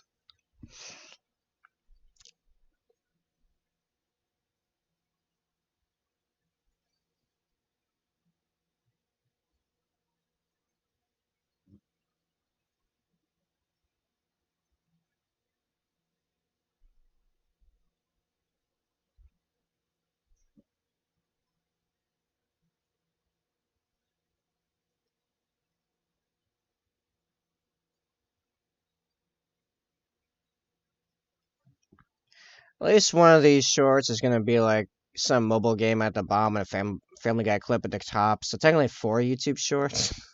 Jeez.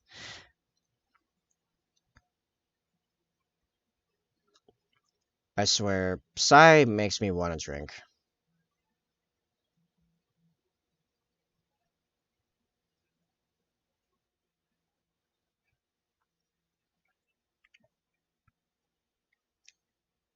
I actually often want to drink, so that's actually not that abnormal. No, no, I'm not do it. This stream makes me want to drink. Me too, Red. Me too. I agree. Stream also makes me want to drink. Let's drink. I don't have any alcohol on me.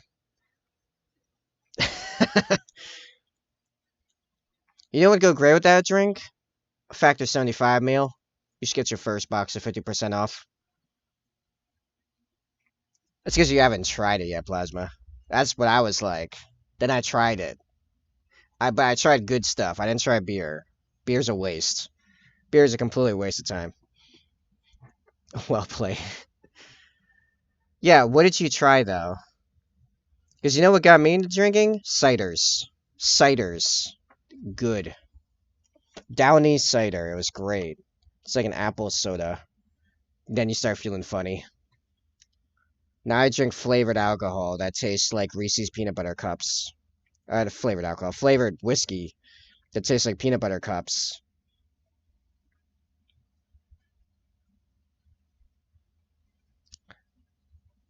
My mother makes a pretty good chocolate liqueur vodka mix that I have to recommend. Quite good. Tastes your fruity drinks, and nope, I can't stand the alcohol taste. Can be so diluted and I still taste it. Um, so there is a bit of getting used to, or getting past that and getting used to it. you gotta get to the point where you feel the effects, and then you realize why everyone does it. None of us drink it because we like the fire. It's because we know what the fire means, and thus we endure the fire.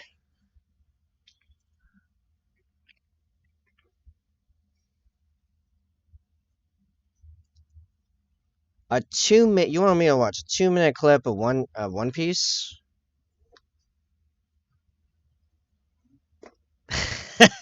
Disgust. Maybe. You know what? Nah. You know why? I can just tell you what it is. Yeah, no, that hurts my brain, man. It hurts my brain. Okay, here's the clip. Here's the entire trailer. It's a up close shot of a Tyranid's eye breathing heavily. I'm not joking. That's the entire trailer. They're teasing Tyranids for 10th edition.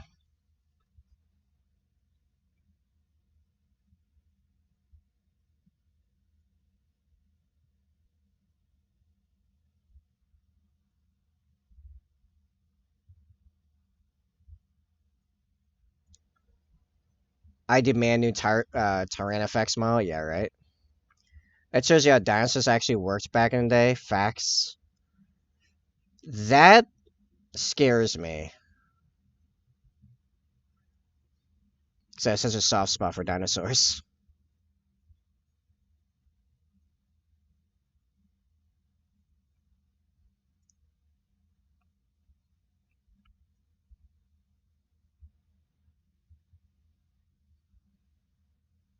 Yo, best dinosaur and Ankylosaurus, because what you gonna do about it? Fun facts: Tyranids are actually my first army. Oh, really? Necrons are my first army. Nice.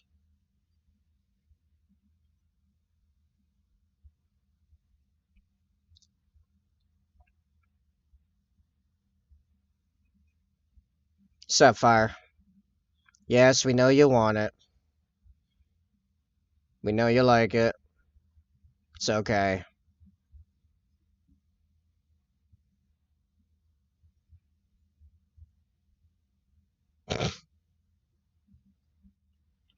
Necron Murakami in a 40k.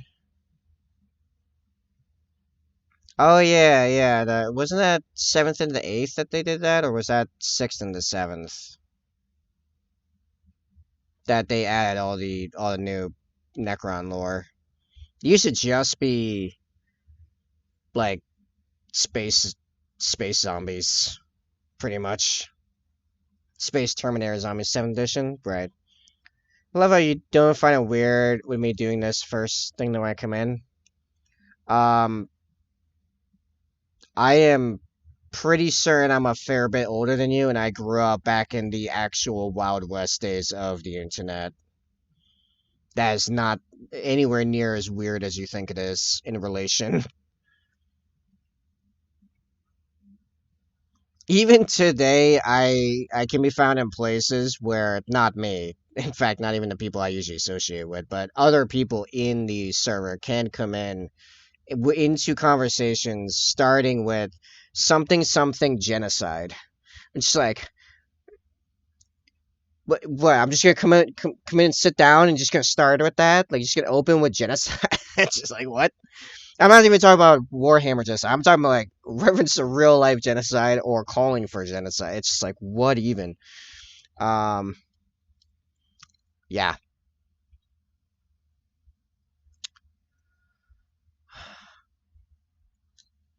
Tyranids for 40k stuff. Nightlords for HH, pronounced Nightlords for all. Whose side you on? Orion's or Quite's on Quite drama? I don't even know what Quite drama is. What is this drama? What's this drama and where? I heard there was some like big drama going on with Final Fantasy, but I don't follow Final Fantasy. So the only reason I know about it is because it popped up on Asmongold's thing, but I didn't watch any of the videos.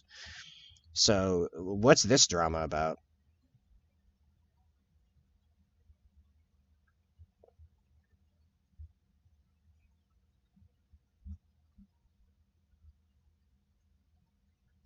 And how much do you guys think I should adjust the information gained for it coming from fire?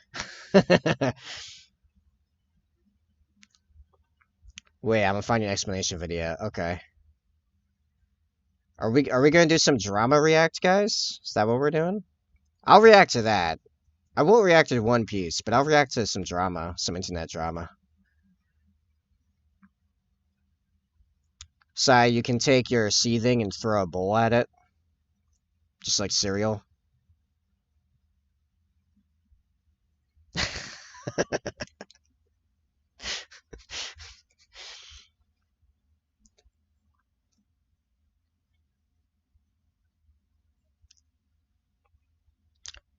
I'm gonna get Sai to change his name to Seethborg Stare.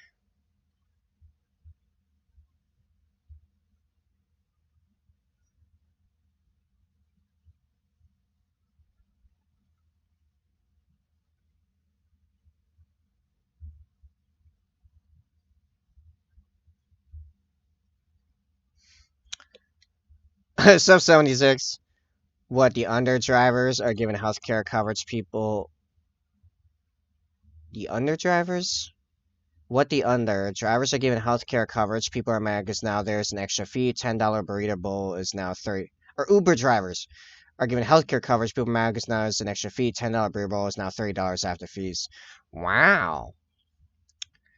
Oh, happy for the newest Stellaris DLC for now. Cloaking tech for ships. Now my Alpha Legion Empire can now really cause problems.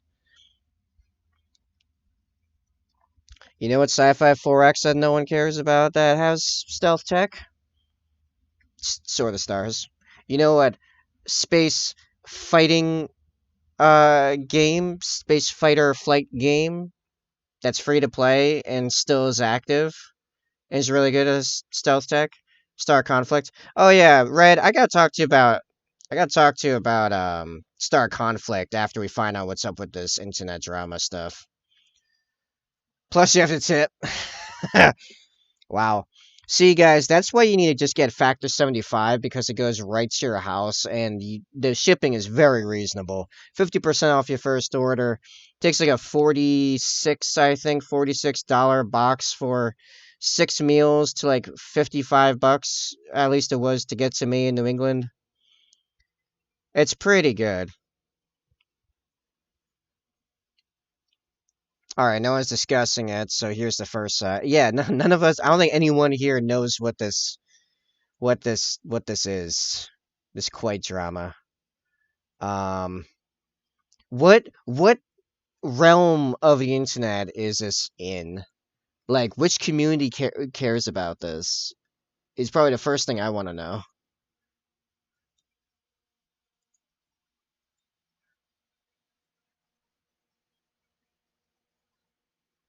All right,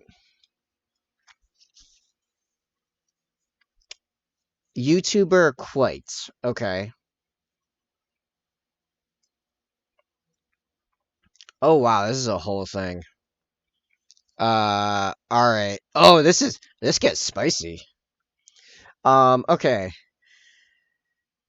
Uh, I think this is a quote thing. Okay, it's a thing on Twitlonger. It's the poster is Vriska's #1 defender. I'm just gonna read it. I'm gonna read it, and we're just along for the ride. Hello, I never felt I could come out about this, and I have struggled with this for years before writing this, and I doubt it'll be anything close of years after I write this that this will ever be released. But in the case that you are reading this, I have come out and lay what has happened to me. I was raped by a man known as the YouTuber Quates on February of 2018, and it had been an extremely toxic, quote, friendship, on off relationship with him since 2017. The start in the beginning. I found Quates' channel when it had less than 500 subscribers, and as a teenager, wanted to make art for him because he didn't use his face in videos. I thought he would have an easier time if I drew him and recommended he wear sunglasses and a face mask instead of manually keying out his face. But okay. I want to look up who this Quite is. I've never heard of this person. Is funky.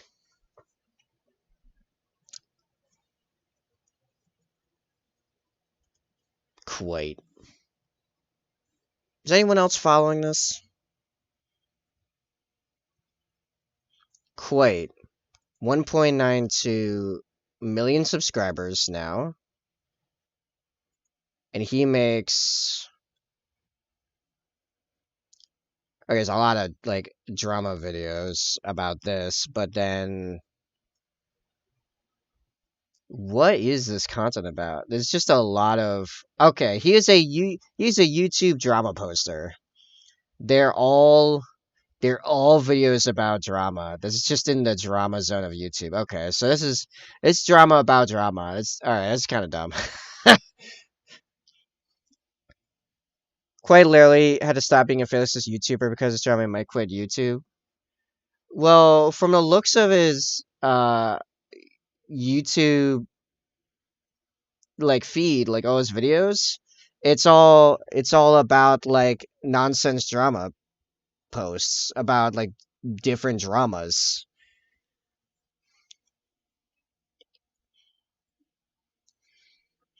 For all I can figure, uh this might be now I haven't dug into it obviously, but I could see a bunch of versions of this being artificial on one side or another. Um there's actually been a number of things coming out lately of high profile rape cases that turned out to be falsified. None of his videos are. I just saw like 3 different videos about how furries are angry about one thing or another. Okay, what type of YouTube content is he known for? Like, what is his thing? If you had to sum up his channel as like an elevator pitch, explain quite to me.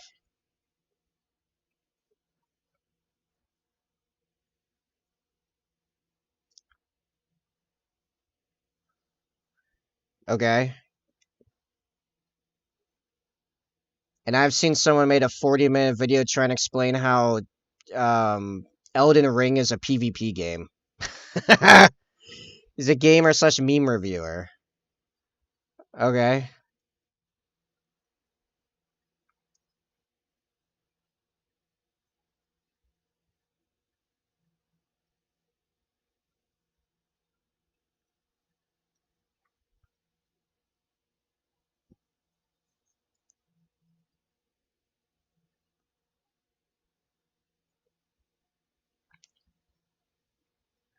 Alright, so he had a follower from his early days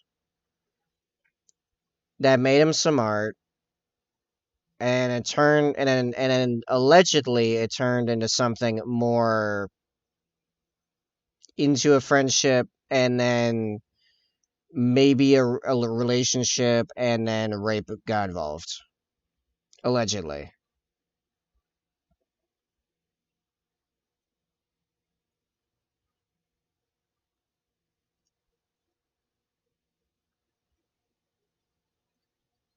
Do I basically have that right? Is that the basic summary of the situation?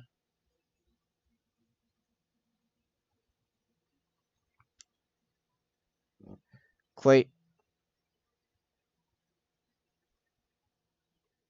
Okay, well that's not the point. My point is I'm trying to establish like what the general scenario on this whole thing is. That's why I said allegedly.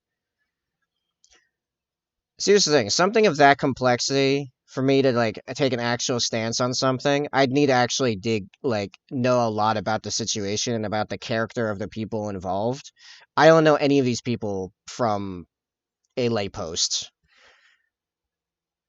So that would involve me probably digging into this for hours before I had any idea what was going on for me to take a stance on it.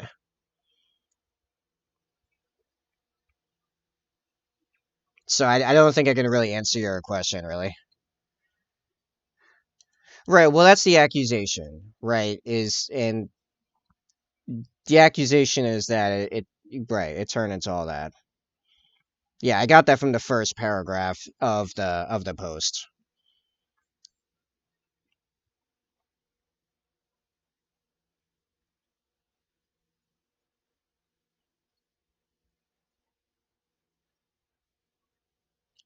But because that kind of thing turns into a he said, she said, he said, whatever the genders involved are. I don't know quite at all, so I have no idea about his character or his reputation. Nothing. I got nada, nada. Even Moist Critical. So I know who those people are, or I know several people named. You mean Moist and Critical? I know who they are. I don't watch them regularly though. So, so yeah, this I just happen to be adjacent to a lot of this apparently, but I don't know any of them directly very well.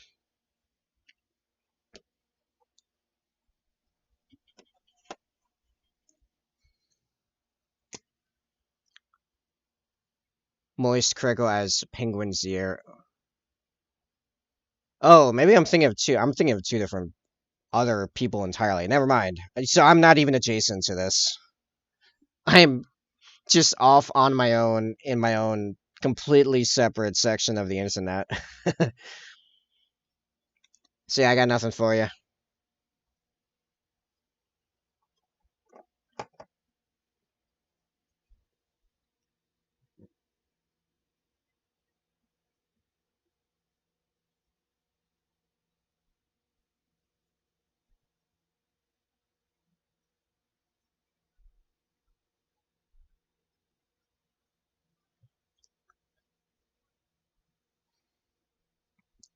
You'd be surprised how much that little narrows it down the list in my head.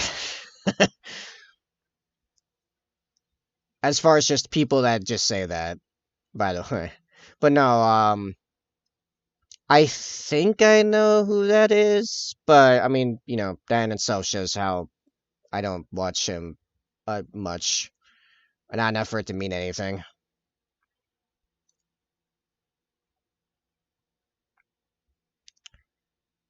Honestly, like as far as like mainstream people in general, I think the most mainstream person I watch a lot of is Asmongold. And that's actually shockingly mainstream for the stuff that I normally watch.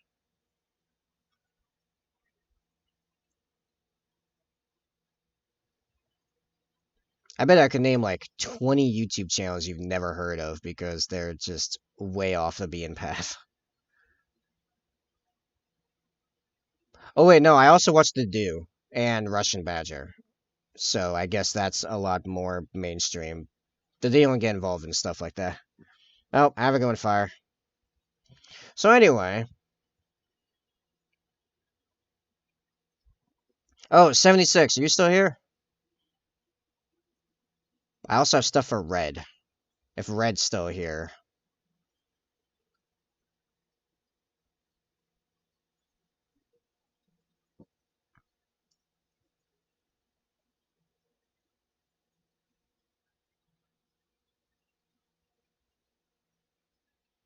I'm always here in the walls. I'm in your walls. So, I gotta be honest.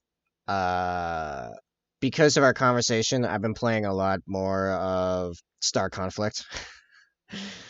So I can explain all that way better now. Now that I've warmed back up a bit. Also, yeah, I'm still scarily good at that game. Good God. I had a game the other night where I nearly had more kills than everyone else in the match combined. And I wasn't even using a class I like.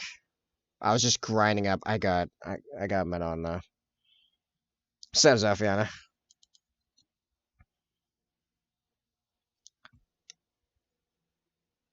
Yeah, I had what was it, like 17 or 18 kills, and then it was like then my team was like 4 kills, 1 kill, 1 kill, 0 kills, and then on the other team it was like 8 kills, 6 kills, 2 kills, 2 kills, 1 kills, something like that. Whereas like everyone else in the game was like 22 or 23 kills, and I'm sitting there at 17, 18. Yeah, that's like not super uncommon for me. I And I'm actually getting better at the interceptor classes. All right, so now I can go over how the ships work a little bit better now. Um, so you have interceptors. These are the main the big four categories. You have interceptors, you have fighters, frigates, and destroyers. Oh, did you start playing? I didn't see on your Steam thing that you were online. When were you playing? I wish to play with people. I have to like fix this. Um, Interceptors, I kind of find the hardest to play because they're so flimsy. But I've kind of really learned lately the art of guerrilla warfare and how it's so much about using the map to your advantage. I played only like one game. Oh, we gotta play together. If this game wasn't like as low popularity as it was, it's not dead, but it's like fairly low popularity. I'd probably want to try to stream it. It's so much fun. Oh, what also I completely did the faction. I described the factions completely wrong, by the way. It's like it's the Empire, Federation, Jericho, and Iridian. Iridian is aliens. Everyone gets, can access those, whatever. I do primarily Federation, which are like the liberal democracy guys. They're the fastest. Jericho are like the nutters. They have the best shields, and the Empire, which are like the totalitarian guys. Um, they have the best. They have the strongest hulls.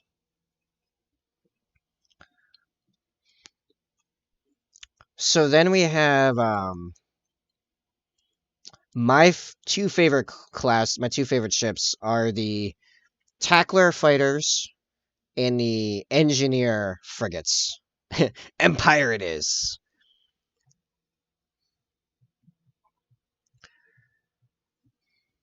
The When I was playing the other night when I got that, I'm pretty sure I was playing a covert ops ship,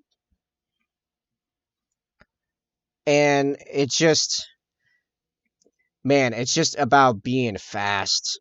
I had set up that ship so I have no health. I am a fly made out of paper, but I am so fast and so maneuverable, and I have multiple ways of messing with my target. So I fly in from the side, like really high speeds. I turn on one module that increases my weapon damage by nearly double. And then another module, once I get a lock on, where it turns off their tracking. I white noise out all of their target acquisition stuff, which is really necessary because you really need that aim assist to allow you to hit moving targets. By aim assist, I mean a little aiming reticle that comes up that shows you how much you have to lead your target. I turn that off. You can't lock on, which also means your missiles go nowhere. Yeah, yeah, it's only single target, but once I lock on you, I hit the white noise generator, and it's like you have no lock-ons, which means your missiles are meaningless. You can't follow your targets. You can barely see them because of all the other stuff going around. And I'm hitting you with like double my normal weapon damage amount. And then on my way out and then I hit my plasma web, so it's just a field of area around me where you're just taking thermal damage over time. And then I zip my way out when it's gone too hot or I've destroyed my target, hitting another thing that turns off all target locks on me and renders me invisible. I can still be hit, but it's complete manual fire, which some ships do have weapons that can still fairly reliably try to take pot shots that can hurt me.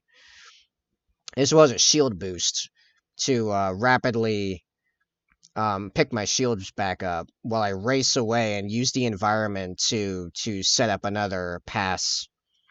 And I just go like into the middle, cutting across the sides. Basically, White Scars tactics. Big tanky boy with big guns. Yeah, you want to go frigates. guards, engineers, and later destroyers.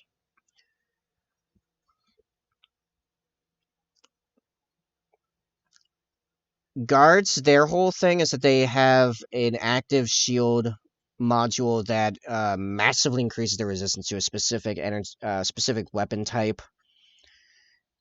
So much so that there's a medal for killing a guard ship that has that on. Engineers have drones around them that can be set up to do a bunch of different things between offensive and defensive, like shooting the enemy or repairing you and your buddies. They can be rendered all but invincible because their health and shield regen is just insanity. I really like playing engineers. I like playing engineers with either focused beam weapons, like single beam weapons that you hold on enemy, or using them with explosive railgun ordnance. It's so brutal. But I've been really enjoying the super fast-paced, high aggressive fighter interceptor. So my favorite one is the tackler. And that's because their modules are based on kind of like the covert ops, but beefed up in almost every way. And their way out is that they have their special active ability is a full active camo that gets you truly invisible, and they have access to modules that similarly, they don't increase your damage, they lower your targets all of their damage resistances by a lot. So not only do you do more damage, all your buddies do more damage, as well as other stuff like messing with their senses or their weapons or stuff. And they're a fighter type, so they're beefier than the interceptors, so they got more health, so they can be a lot more aggressive, and they usually bring bigger guns. It's basically the covert ops, but sized up a full size scale. But a lot of the same tactics. Yo, I want to play that game so bad now. I want to play that game, but I'm stuck at work while I'm painting toys.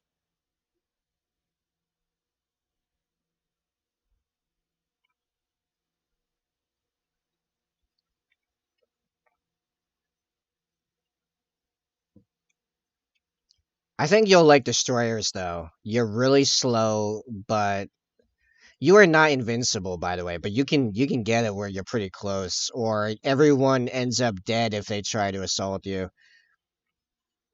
Actually, last week, this you have to keep this in mind when you play Suppressor, the big destroyer class. You will feel invincible. You absolutely are not. I killed a Suppressor as that little covert warfare fight interceptor in one of those games.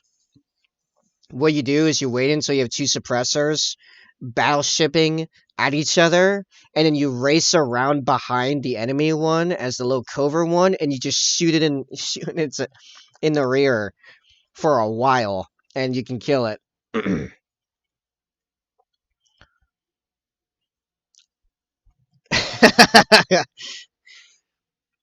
We're converting them. Oh, long range are the other frigates, which that's the big sniper railgun and just nukes people. Man, when you got a good long range on a team, that team becomes so annoying to deal with. Like, good lord, because they can reach out and touch anyone. So they can kill really efficiently if they're good. Which makes it hard to do anything, obviously. Nope, I'm invincible, I've deemed it so. Well, the Empire's suppressors will definitely get you close to that. Especially if when you're building them, you focus on setting up more defensive modules and abilities. Downside is that you spec too much into invincibility. As soon as the enemy realizes that you are just super tanky and not actually dangerous, a lot of them that still play are clever enough to realize, oh yeah, this is the distraction card effects. The best way for you to be rendered effectively invincible is actually to take the active shield ability, where you can set up big wall shields around you manually, and you can have 3 of them at a time, and be really good at setting those up to negate people trying to attack you. And so I just crash into them. Good luck. Even frigates are so much more like fast and maneuverable compared to you than you as a suppressor. You are. I don't think you. I gotta stream it. I gotta stream it sometime. I need to show you what a suppressor in combat looks like, and then show you what a mid-game interceptor looks like.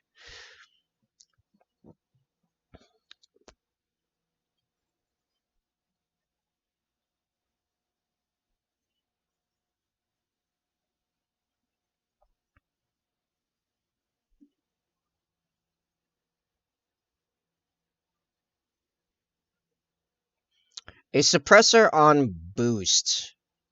You take a suppressor using full boost. Then you take an interceptor that knows what they're doing, will literally do corkscrews around the suppressor like it's a cartoon, like it's a fly around a bird. That's not exaggeration. I've done it.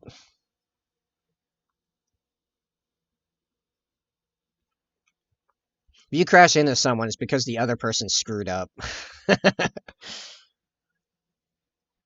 But your guns are insane, and half of them are automatic. So you don't even have to be You don't even have to be trying to follow the thing buzzing around you. Your auto cannons will be giving them a hard time.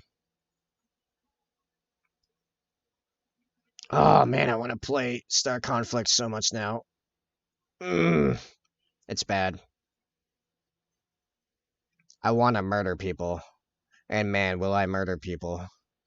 Mm.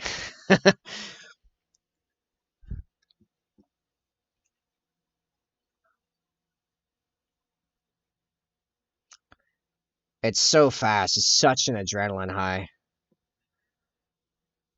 Like you've gotten kill streaks and like multi kills and like Halo and stuff. It's not the same. It's more because I think it's because there's a part of you that knows a lot of stuff you're killing as an interceptor or a fighter, you're weaker than them, and you are flying right through and annihilating people. Just dropping them like pins. 1, 2, 3. I mean, when you get a 9 kill streak, when you get a Fear Me medal, Fear Me is you have completed that match with 0 deaths, and then you look and see you had a double-digit kill streak with a Fear Me medal. That's a high.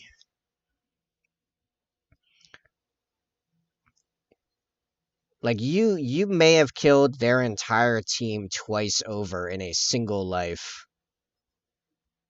at that point. Now, on the flip side, you can have games where the matchmaking just gets like the levels of the people wrong, and they are statistically overpowered over you to the point that you stand no chance. And that happens sometimes. You just kind of gotta wait till the match ends, basically. But when you get a proper match and you pull that, it's oh man, it's so good. Someone needs to make an equivalent game because there is not an equivalent, and this game is starting to age pretty hard.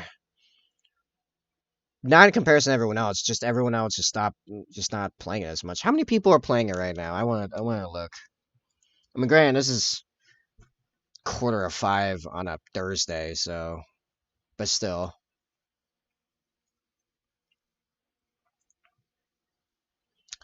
Not gonna lie, Red. If I was not paying a commission right now, I would switch to stream over.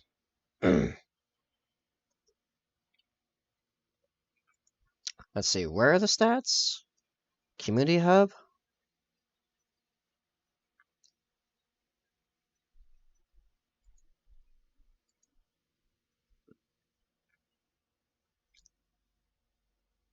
Where's the... I was trying to find this the other day for... I was looking at Battlefield games. Where do you find the stats for a game again?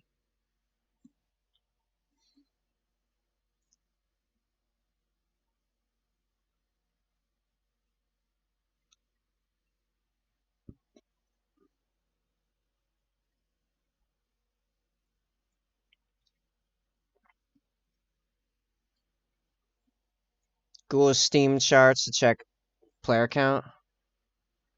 Oh, go on Google and do it. All right.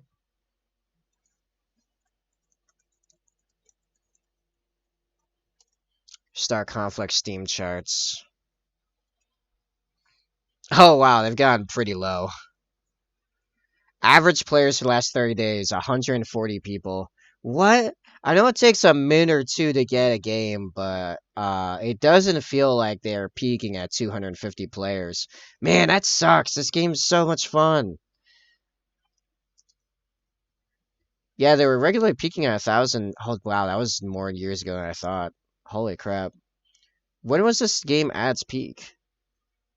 Oh, wow, it never peaked at more than, like, um, after the first month of it being out, it never peaked beyond 1,500 people at a time, really. Or like 1,600 people. Really? But it's held at like three, 400 people for years now. Fascinating. That's just across Steam, though. That's true. This came out back in 2013, so like there's you could have gotten it straight from the company, and that wasn't abnormal back then. So it could be way more than that.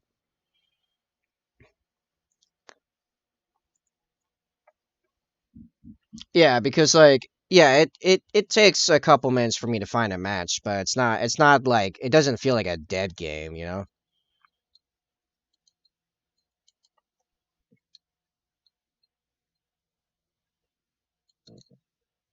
I was well, I guess maybe I don't know.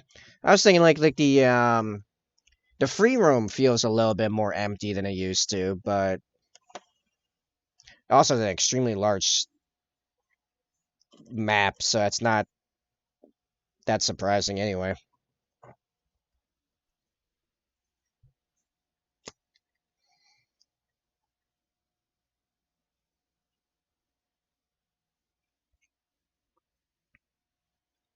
What what ship are you currently flying, Red?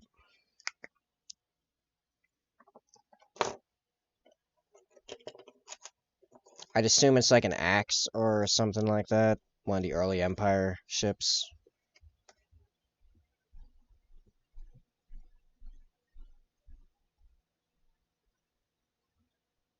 Not sure, just did the tutorial. Okay.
Hey Zophiana, do you read up on oh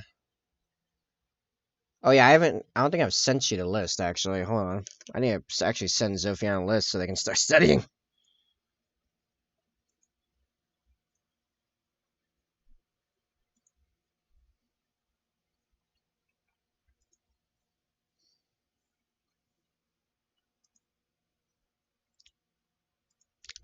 It should be in my documents.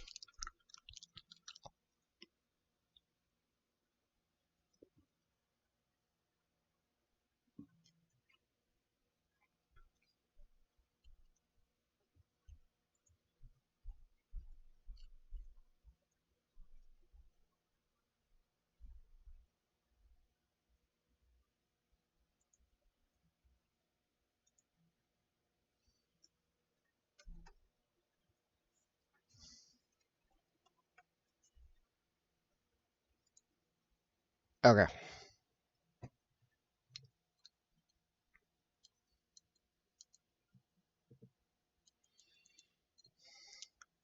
Has it down for a minute? No worries.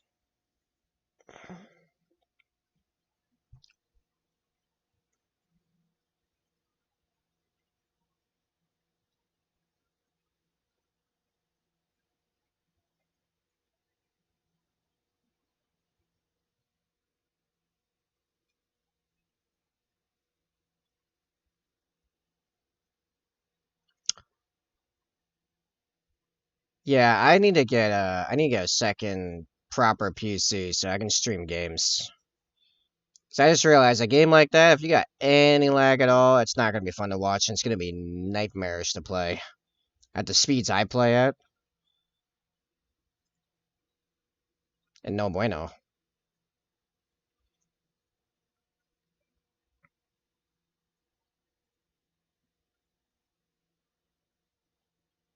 Also reminds me, I gotta make the overlay for the TTS game this weekend. Maybe I'll have the energy to do that after the stream. If not, I'll try to do it before tomorrow's stream anyway. If I don't have anything additionally weird happen in the morning like the last few days.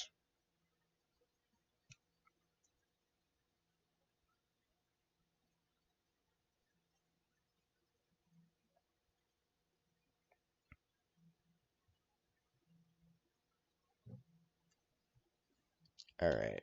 Two more guys doing the metal stuff on our belts, and then we can move on to the torsos.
And it got quiet in there. Not gonna lie, I partially blame Red. Not Red, Fire. I'm pretty sure he also has Red in his name. Fire.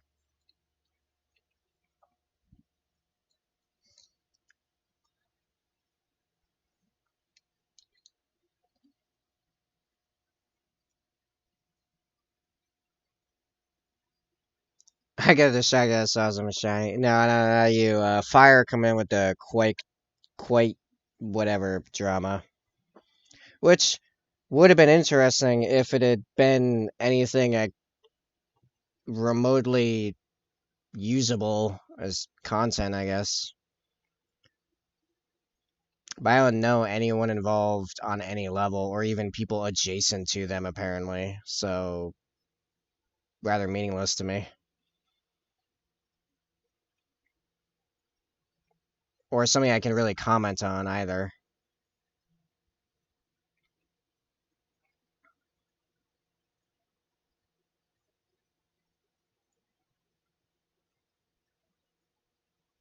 But, no, it just seemed like a lot of people jumped while I was talking about that.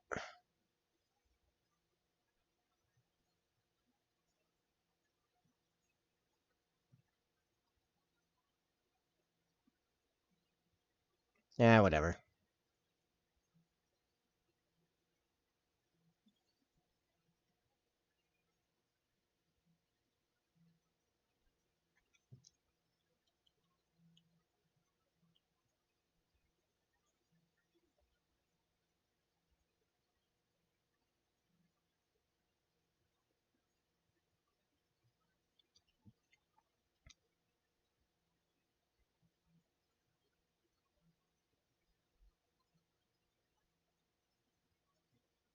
Oh yeah, right. Did you ever see Brookie's video on Night Lords?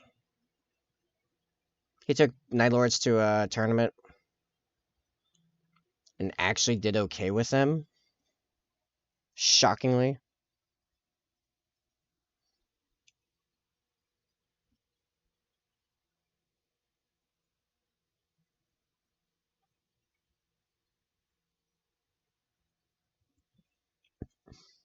You built his list? That's funny.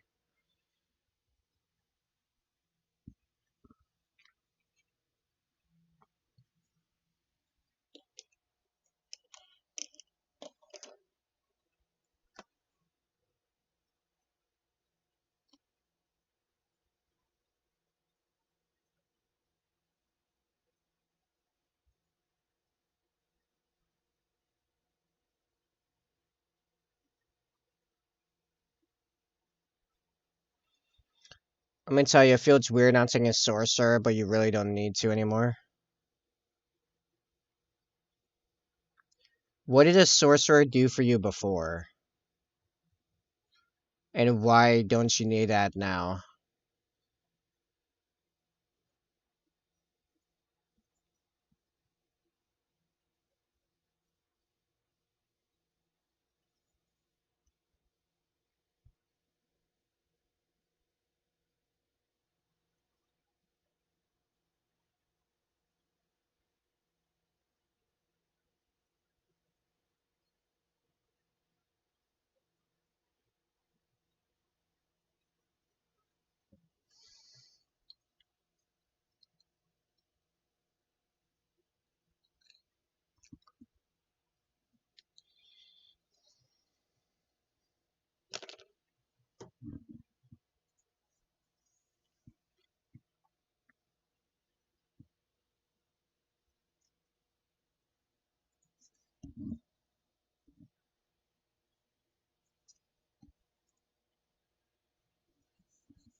A cheap 90-point Psyker that every list had for a long time, but now we don't need them anymore because we can just give a Balefire Tome to each of our Legionary squads and have a Psyker there, so it's cheaper and spreads them out more. Oh, okay.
Alright. The legs are all done. They will get known oil when the whole thing is built. I'll shade everything down.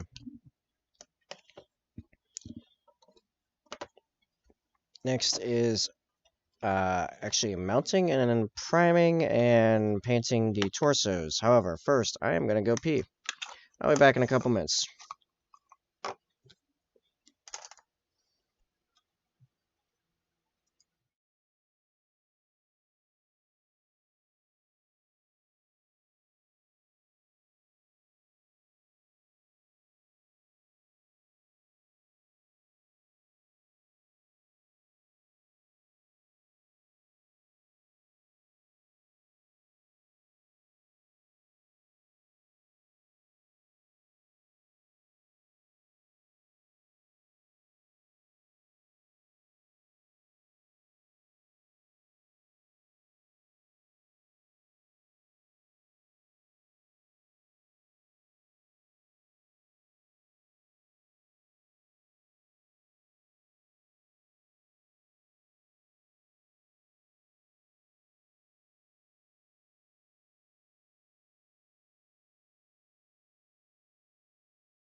Alright, I'm back.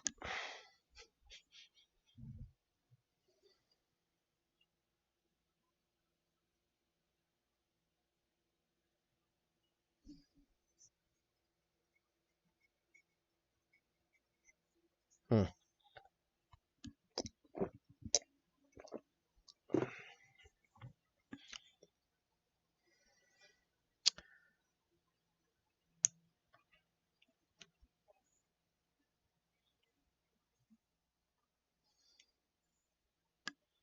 So, we're going into craft cam, as now I have to pop off all these legs and pop on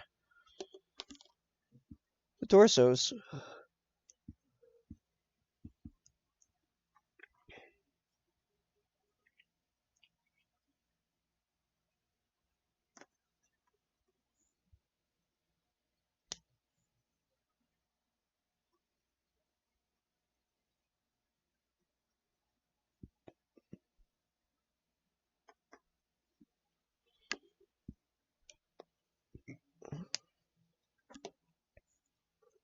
Oh, thanks, potato.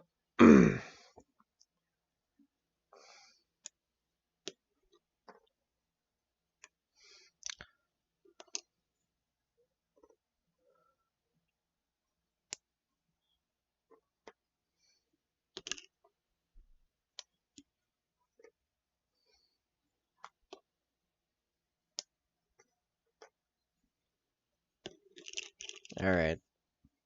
So, took a nap, now getting ready for work. Cool. Hope your nap was good.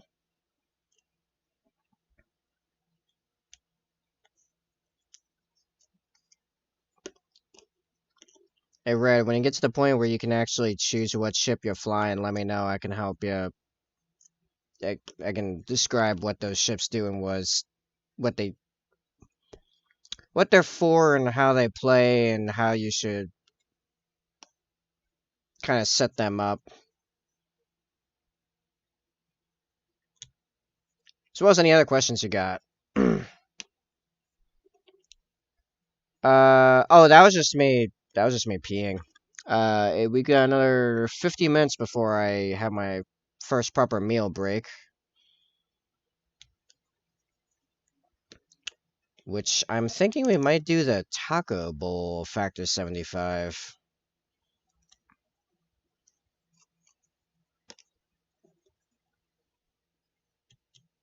I don't know. I'll pull them all out and take a look at them.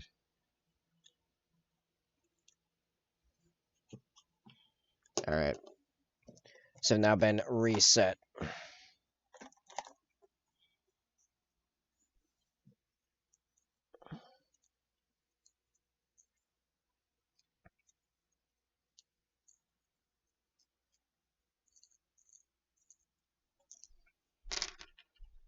One, two, three, four, five, six, 7, 8,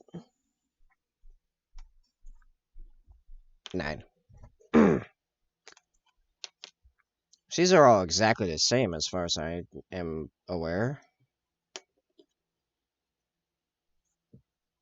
Some are still kind of shiny from the resin and a little on the less. Oh yeah, I gotta deal with that being part of this. Oh yo, let's go. Bye bye, beautiful.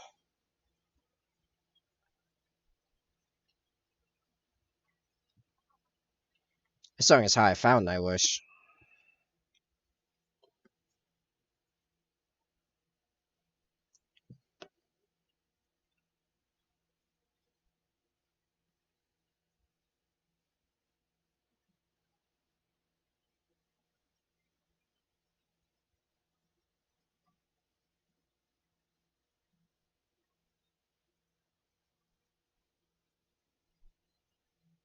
You know what's funny? For having known this song for like 15 years now ish, I still have no idea what in God's name they're talking about.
Yeah, it's not quite adhering. And Potato, I did just realize there are a few things about Warhammer gameplay that never changed, and I could teach you those. Most of it's terminology. A lot of which you've probably picked up, but for clarification. So, like, at the most sheer basics, right? You have, let me check it, it says one finger. So, All measurements are done in inches, except for ironically base size. Base size done in millimeters. Don't know why. I don't know. It's always been the case. So, like, this is a 32 millimeter base. You know, it's 32 millimeters wide. And this is referred to in rules as a model. And if I put 5 of them here to make a squad, that is referred to as a unit. Combination metric and impure, yeah, I know, right? No idea why that happened, but it happened, and now we're here. So the bases will always be in millimeters, but every measurement you actively take will be done in inches. But like this is a model, this is a unit. You can have single model units, which are usually characters or vehicles.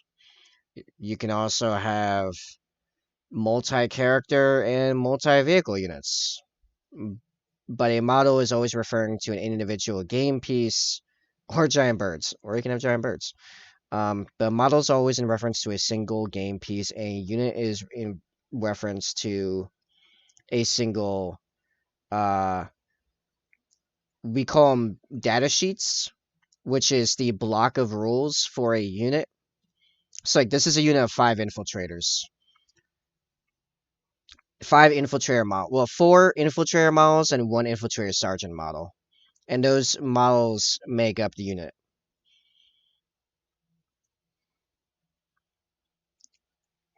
Then you have all dice rolls are done with 6-sided die. You have D6 and D3. 3 is whatever the result on the die is, divided by 2, rounded down. Yeah, so 1 and 2 is 1, 3 and 4 is 2, and 5 and 6 is 3. Unit once or single amount of time? So, both. So you move the unit a single time, but you measure the distance from each individual model. So like this model can move 6 inches, and you can have models with different movement rings within the same unit. However, the unit always has to maintain what's called unit coherency, which currently, and this does change, so this might get altered. It has to be at least 2 inches uh between each model, between another model. Hold on, what's the wording? Wording sometimes get hard. Okay, this is a 5-man squad. You need at most 2 inches between one model and any other model in a unit. So you can conga line these, so it can look kind of like this, and like that's okay. Once you get beyond 6, I believe it is, or it might be 11. I don't remember which one. It then becomes 2 inches between every 2 models. So it has to be more like this. If you end up somehow out of coherency, which doesn't happen often, but if you do, the ones outside of coherency from the largest group, so say this one's like way over here for some reason, this is now considered destroyed automatically. That is a rule that can change, for example. But unit coherency of some type will always remain. It's just what the details of them are. So, like, this group will move as a unit. It's just you measure the movement by each individual model, going in whatever direction you wish. This is having a really hard time getting on there. I think I just need, like, way more. Yeah, now, it's hard for stuff to end up out of coherency unless you're not paying attention, because when you take casualties, you as the defender always choose which models died. So no matter what the enemy's aiming at, you decide, okay, so these guys get shot, this is the one that dies.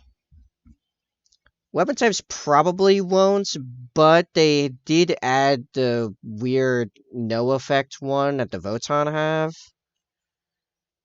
But I guess I could go over those, as those have not changed in 2 editions. So every weapon has a type. Or they may add or remove weapon types. Yeah, the Hunter. Yeah, that's new. And it's weird because it does nothing. But I'll go over the basic ones. So there's 6 weapon types, which until the Votan came out, the guys I'm painting came out, those are the only 6. Now there's a 7th one called Hunter, which only the Votan have, which means it has no additional effect on the weapon. All the other ones are some type of additional weapon that adds to what the weapon does in some way. I'll go in doctrinal order for Space Marines, because that's easier for me to think of it in my head. So you have heavy weapons. So, heavy weapons, unless they're on a vehicle, you take a -1 to hit when you move and then shoot them. So if one of these guys on screen had a heavy weapon like a heavy bolter or a missile launcher or a plasma cannon, if he moved that turn, when he goes to shoot, he takes a -1 to hit. And you have grenades. Um, Grenades, uh, you can only throw 1 grenade or shoot 1 grenade type weapon, whatever the case may be, per squad. You can't mass toss grenades. Next is rapid fire. Rapid fire means if that weapon is if your target is within half range of that weapon, you double the amount of shots that is presented on the sheet. So let's say these guys actually do have infiltrator bolt carbines, which are rapid fire 1, which means at 24 inches their max range, you get 1 shot. When you get to 12 inches or less, you now get 2 shots. Yeah, all throws 11 grenades. Exactly. You specifically cannot do that. Even though every single one of these carries frag grenades and crack grenades, you can only throw 1 crack grenade, throw 1 frag grenade. Like, 1 grenade type, period. You choose your grenade type, and that's the 1 grenade you can toss. Melt-a-bomb used to be a grenade type, now it's a stratagem, so that's nice, I guess. Yeah.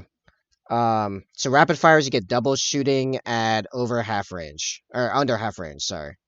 You have assault weapons, which means you can advance and shoot with them, but you do take a -1 to hit when you do that.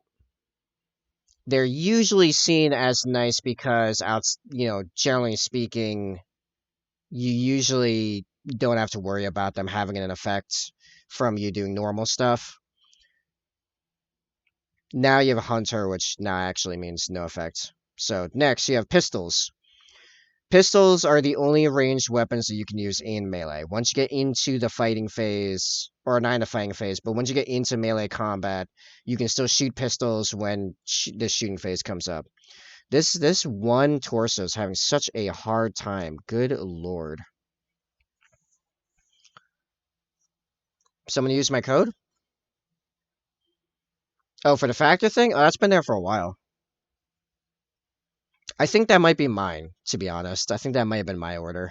It popped up not long after I did my own order, but it wouldn't let me not do it with my code active, so I don't know how that's being processed. Anyway. So yeah, pistols are the only weapons you can use in melee combat. Last is melee. Melee you can only use in melee. That's basically it. It's the only weapon that can be used in the fight phase. It's only used once you get into engagement range, which is the term for minis that are 1 inch or less apart, and thus are considered in melee combat. You cannot move into 1 inch or less range unless they are a target of a charge. Yeah, it's the 6th weapon type. Yeah, I said weapon type, not gun type. Weapon type. So now there's a 7th one, which is Hunter, which is specific to the Voton, which has no actual effect on it. It is exactly whatever the gun stats say, no matter the situation. So, you do not take a -1 for moving. You cannot assault. advance and charge. You can shoot them as normal at any range, and you can't shoot them in melee. So Hunter's just, Well, remember, Former, I said I'm using the doctrines to help structure that for me. Need to go to work? All right, have a good one, Potato. You learned a little bit about Warhammer. Let's hope none of those had changed later. Imagine if they redid the weapon types, Former. It's like whole new system. I doubt it, but technically possible. Actually, why am I doing it on the back there? It actually is better to do it on the inside, I think. It's just that one just would not stick for the life of me.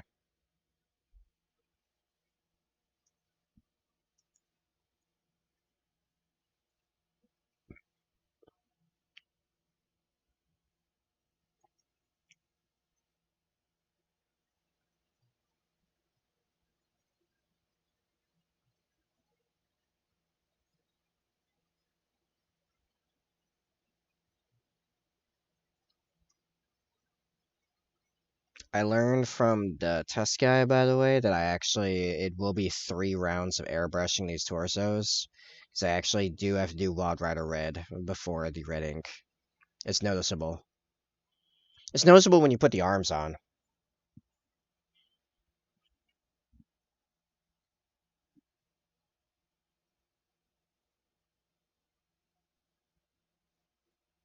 Ah, yeah, I am gonna start putting them on the back, I guess.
No, I was almost there. Should wait just a little bit longer. No. It's so annoying.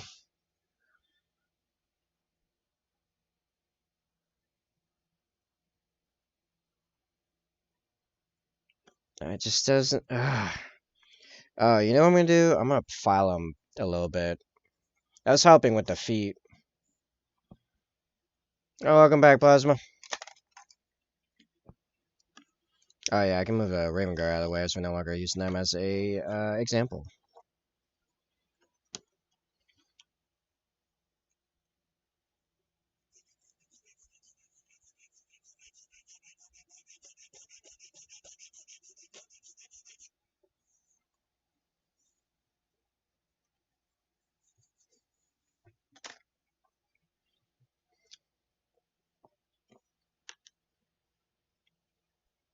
I'm curious as to how Red is progressing in Star Conflict. Man, I want to play so bad.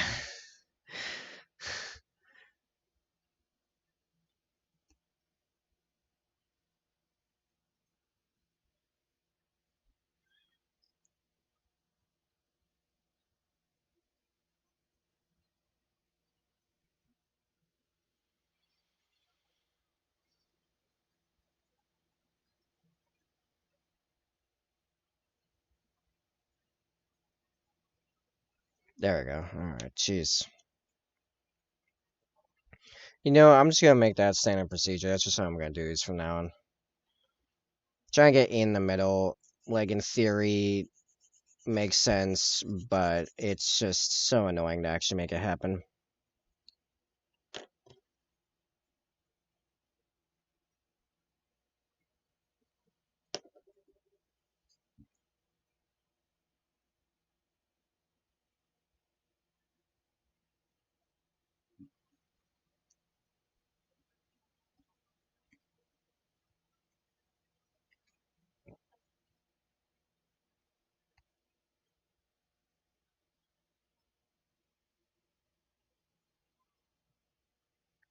Yep, legs are all done.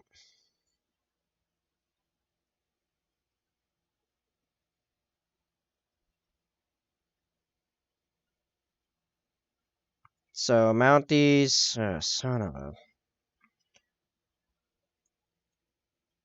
Mount these 3 rounds of airbrushing and a little bit of brushwork. These guys don't need that much stuff. Yeah, today was like the. Well, most of the legs was yesterday actually. It took longer than I expected to paint the test guy, so we didn't finish the legs yesterday. I wanted to finish them yesterday, but we hit 10 o'clock and we still need all of the belts and metal, which took me what apparently 3 hours. Well, 3 hours with some distractions to do. Probably could have been 2 hours, but still, that's too much. I foresee these guys getting finished towards the end of tomorrow's stream, which is fine. That's what I figured.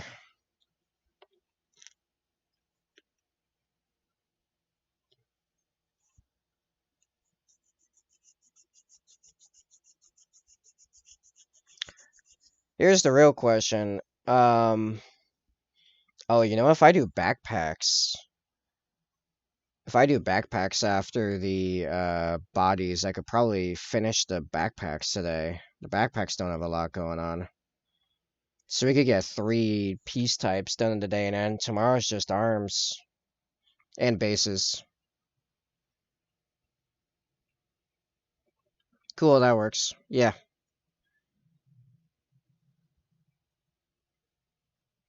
Yeah, yeah, so tomorrow will be the arms and basing them.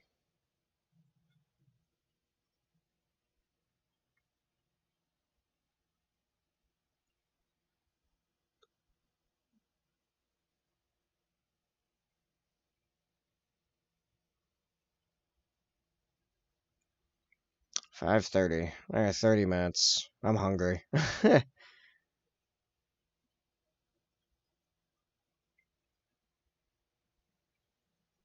I had 3 eggs for breakfast at, what, like 12:30, 1 o'clock? 12:30?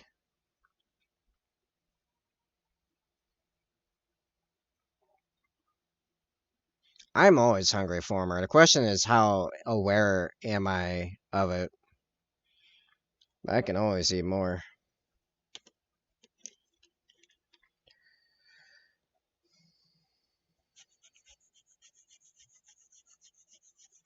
What I need to do before the brushwork gets going on these guys is check to see if the head covers the entirety of the inside of the inside is padding, and see if I need to actually paint that at all or not.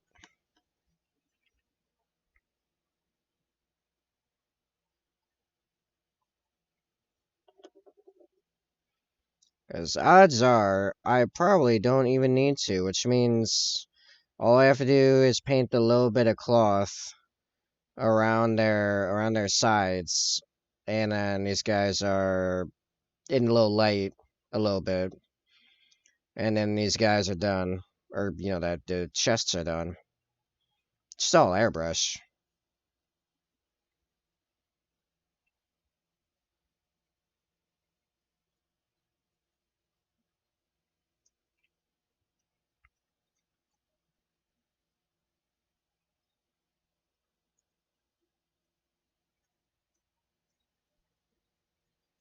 Yeah.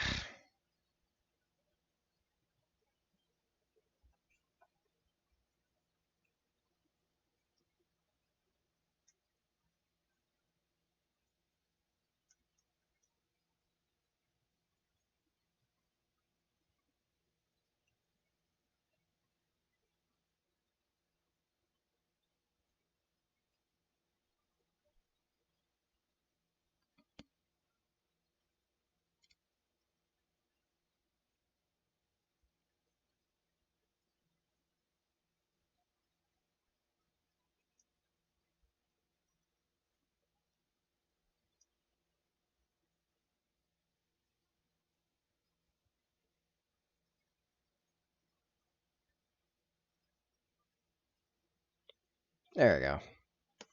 One more.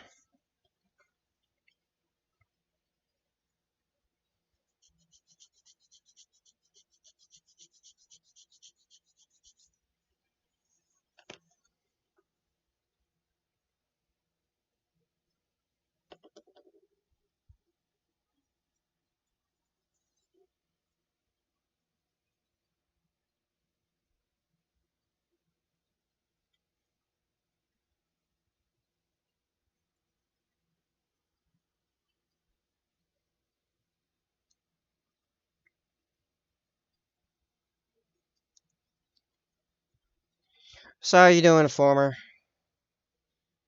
I don't think I asked that yet today.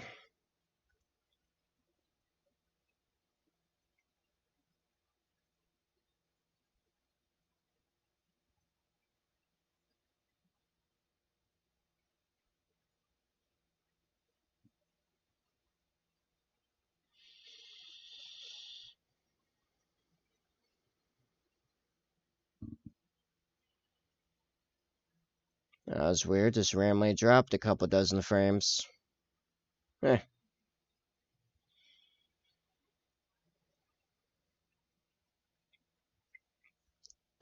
Alright, finally. Jeez, we can move on.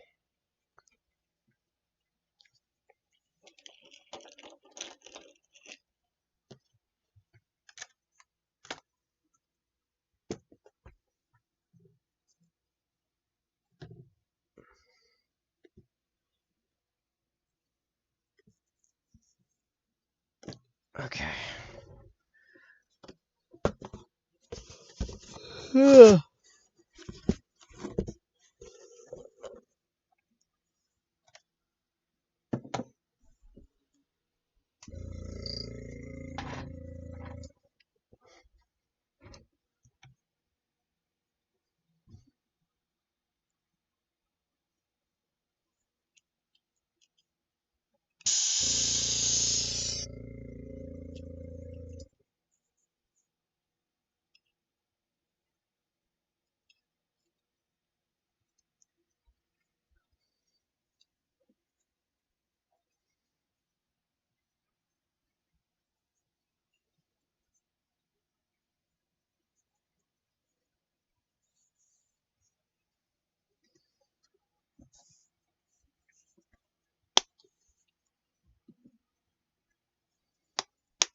Alright.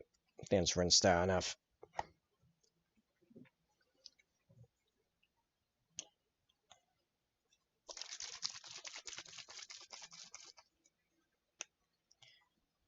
So yeah, we'll do all the airbrushing, and then we'll stop for dinner, or lunch, or whatever.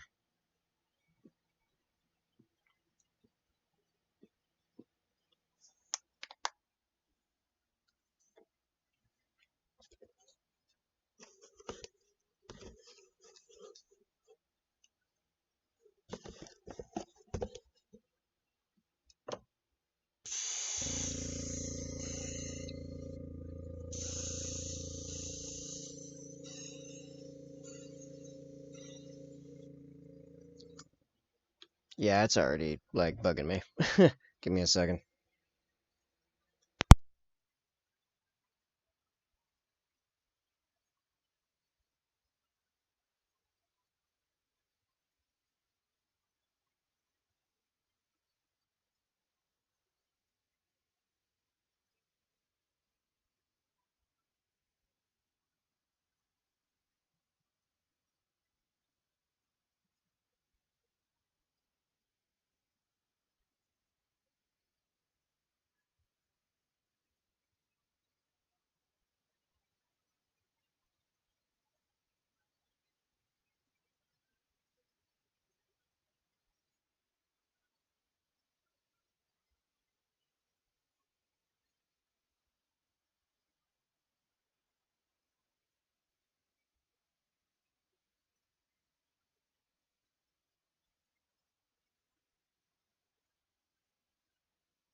Yo, I keep somehow like Lynn keeps showing up on a mall, but okay, song for people who want to join a Russian tank force. All right, let's take a look.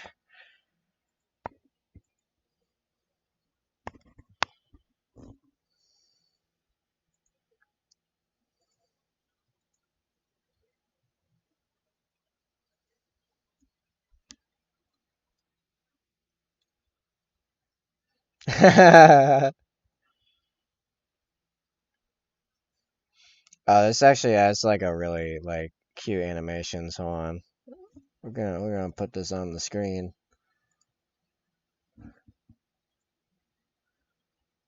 Put this over here,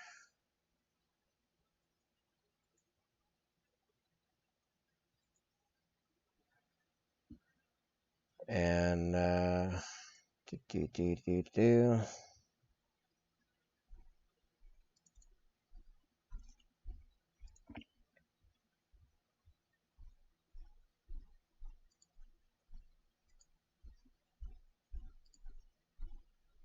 Oh yeah, it's still. Hold on, I gotta reset the transformation. Thanks. Oh, and made it really really freaking big. Oh, that. Okay.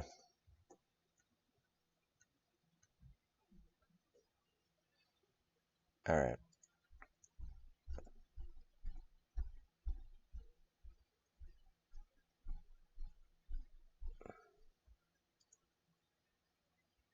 Okay, now that's really big.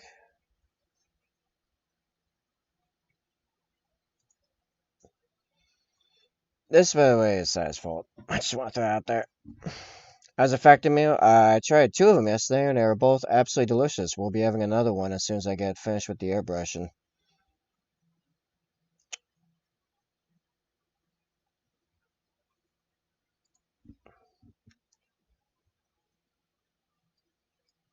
Okay, zero crop there. Zero crop there.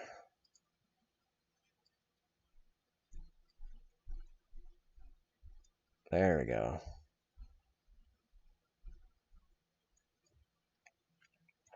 Now it's like a reasonable size. Alright, alright, let's...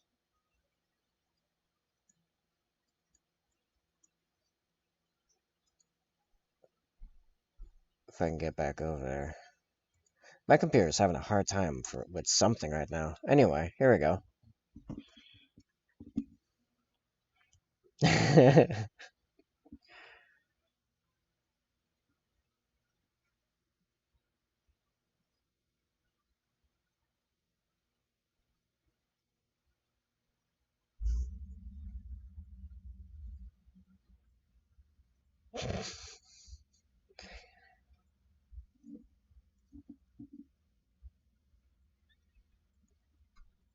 No, I've not seen this before.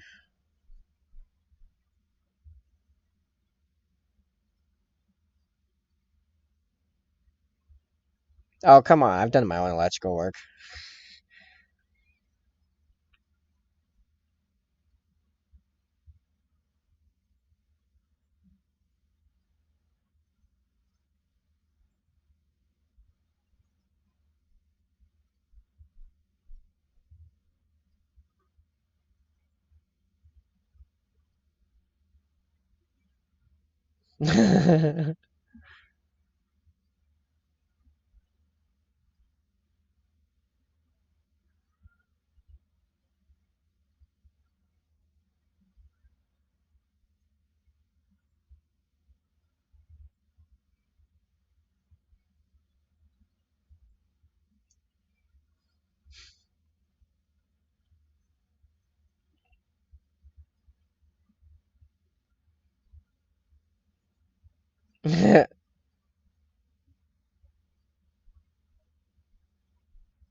That's also relevant to the Russian tankers.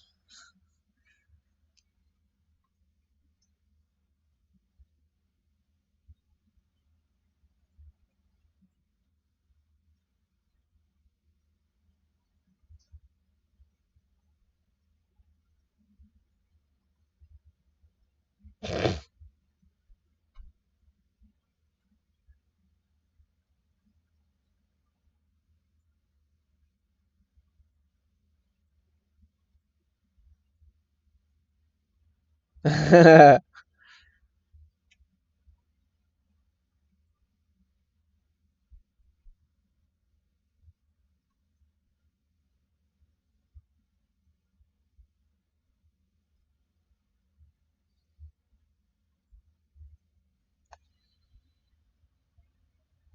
was pretty good. That was pretty good. That was a nice little break in pace. Now I have to figure out why, for the love of God, does so much lint keep ending up on like sticking to these malls as I'm priming them. There, honestly. Yeah, I think joining the Russian tank corps right now is included in what in that list. Yeah.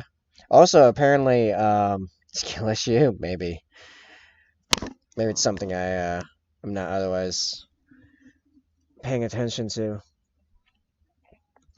Apparently another way is joining the Russian artillery crews and then just spontaneously getting switched to the assault companies is also a dumb way to die. Because that's happening too. What's that? You're trained for artillery, never given your artillery, and well, here's an AK. Go run at that building. Have fun.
Okay, I say we were gonna do all the airbrushing before eating.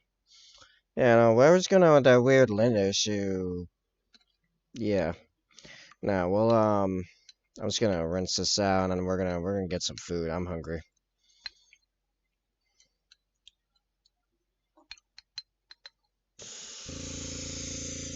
I couldn't tell if it was coming from the airbrush, if it was already stuck to it, if it was bouncing back from the box. I don't know, I've never had that issue before. Very weird. Yeah, I know, right?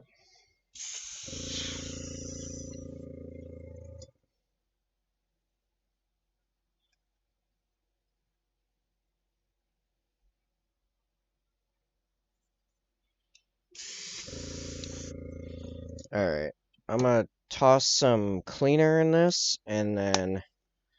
No.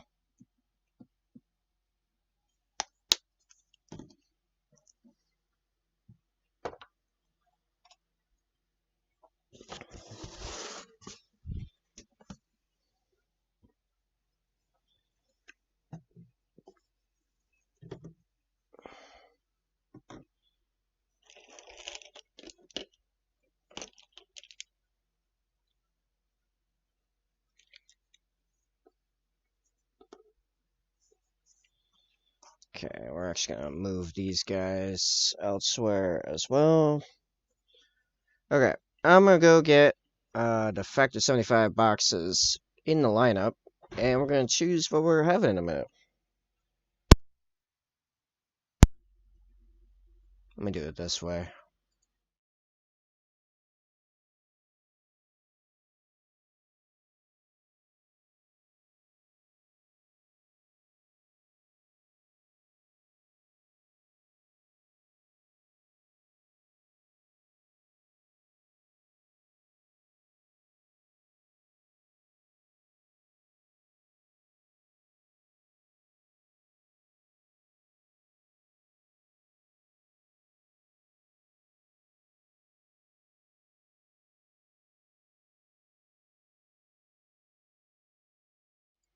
Alright, so tomorrow I'm saving the salmon for tomorrow at about this time. But we have jalapeno lime cheddar chicken with spicy cilantro cauliflower rice. Which I think this is the one that looked kind of wonky. Yeah. Yeah, alright, fair enough. Horseradish shredded beef with smashed potatoes and roasted Brussels sprouts. This was 47 grams of protein. Good lord. And shredded chicken taco bowl with a roasted corn salsa and cilantro lime sour cream. I am between the horseradish and the taco bowl, although all three of these sound good to me.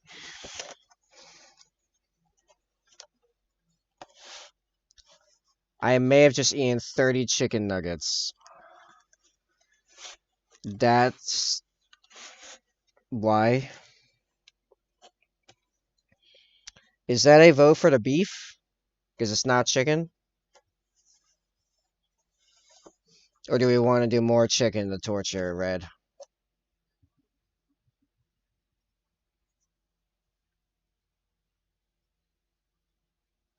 Beef it up? Horseradish shredded beef? Very well. It's probably tonight I'm going to do the shred chicken taco bowl. Alright. I will be back in the, like 3-ish minutes it takes me to heat this up. Pretty good.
Alright.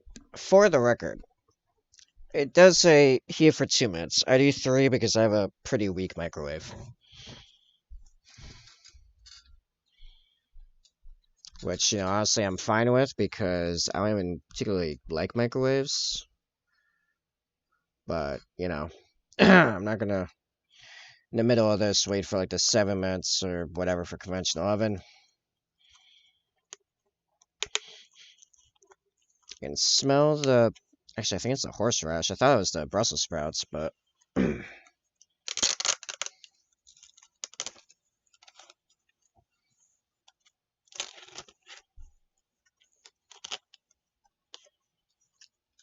alright.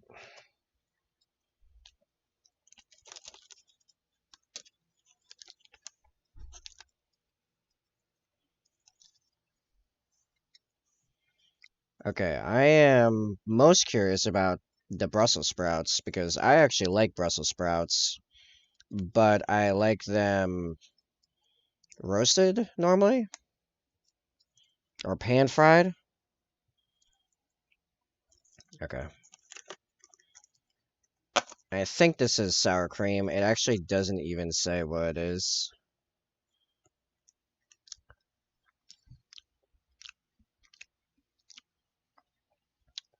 It's kind of weird, whatever it is. I'm gonna just bypass that. Although I might supposed to go with the Brussels sprouts, so I'll know in a second.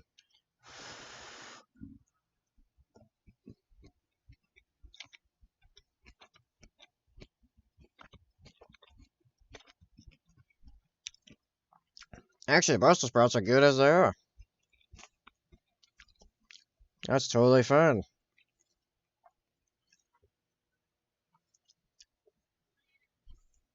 What's that? Weird. I'm hearing stuff.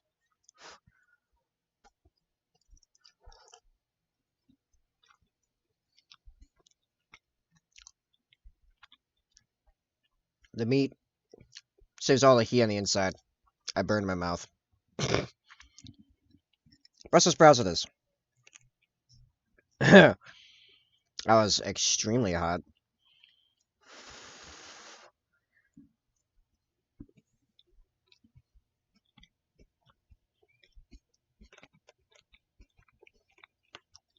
Red, I'm gonna have Zophiana eat you. Okay?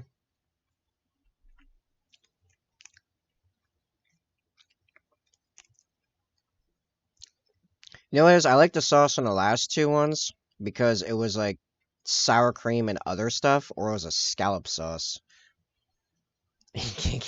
Yeah.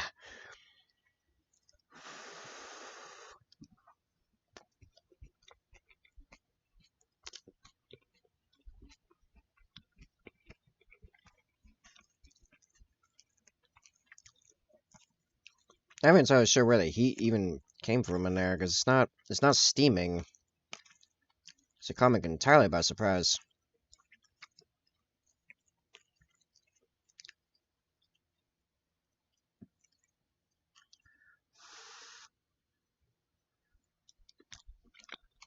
There we go. That's pretty good.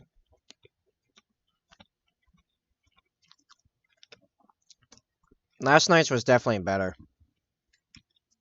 But this ain't bad. It's about what you'd expect. I think burning my tongue did not help, to be fair.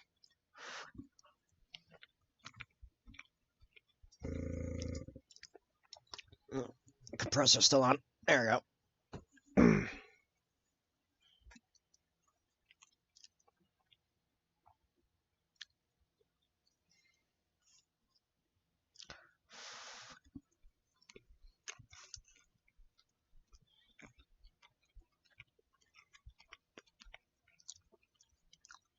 How's Star Conflict coming along, Red? Where are you at? Alright, this worked very well last few times, mixing all the things together.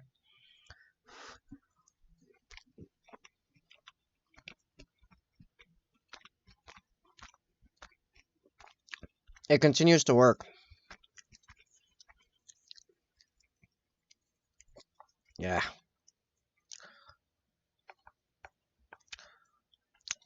I might regret this, but I did not regret it the last couple times, so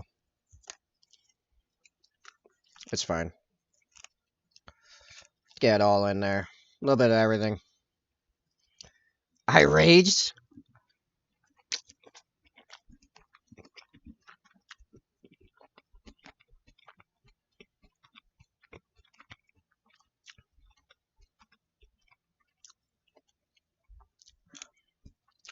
Alright, what happened? Details, man.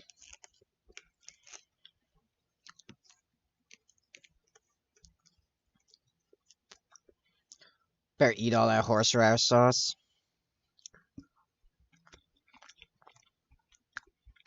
It might be horseradish sauce.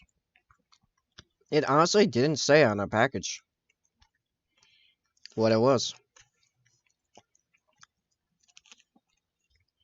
It is tangy, but I mean, that could also just be sour cream. And the sour cream of the last couple were very watery, so like this could just be sour cream.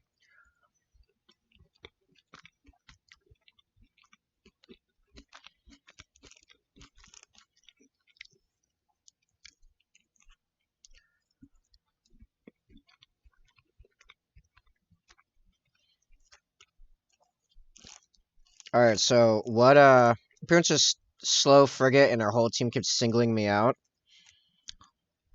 Okay. What was the scenario that led to that? Like, where was the rest of your team? What were they doing?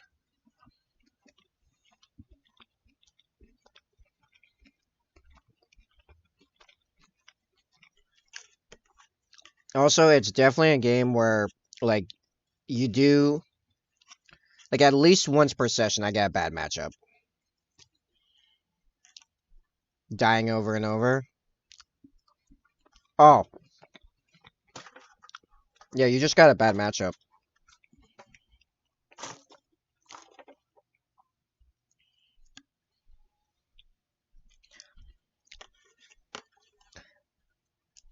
Yeah, that's what I meant when I said earlier, where it's like sometimes it's just bad and you just gotta wait for the match to end, basically.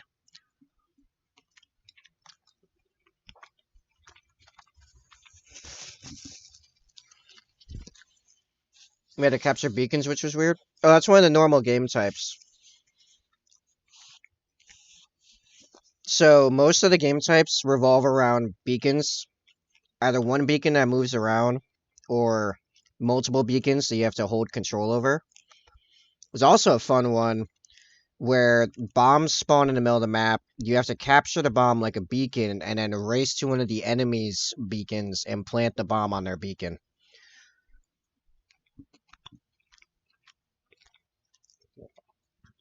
There's also a team, um, like a team slayer based on limited spawns. Well, it's not spawns, it's respawn points. Because you can all be, like, nothing will keep you from respawning, but as soon as the enemy gets that many kills, usually 10 to 20 kills on your team, then you lose.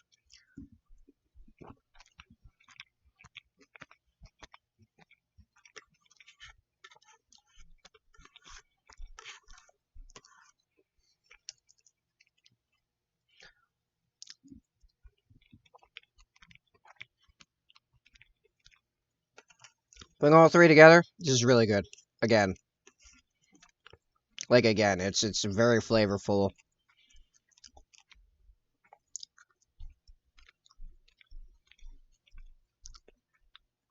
Has a good texture. Yeah, it's good. It's probably a little on the greasy side, but I'm not complaining too much.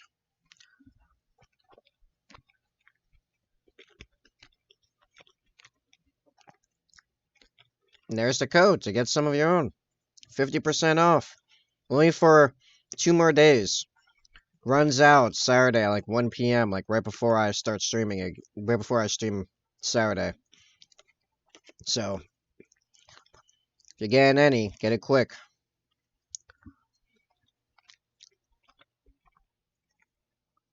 And it helps the channel massively.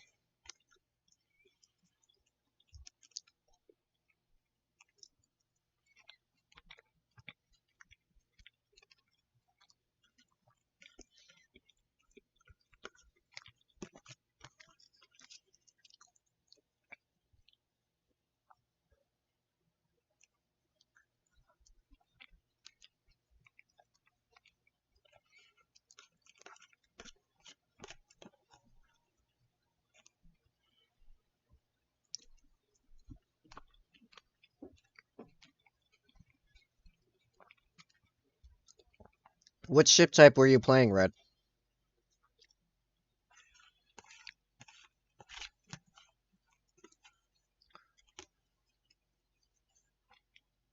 Oh, pretty much I was a slow frigate. Okay, I just figured out. Which type exactly?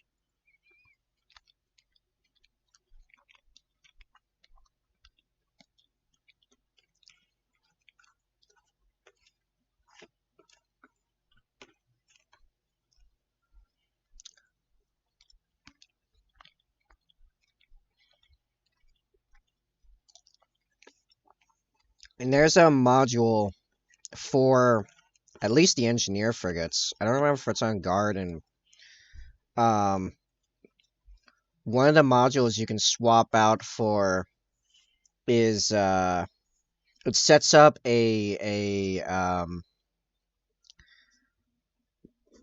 gate that shoots you forward a long distance.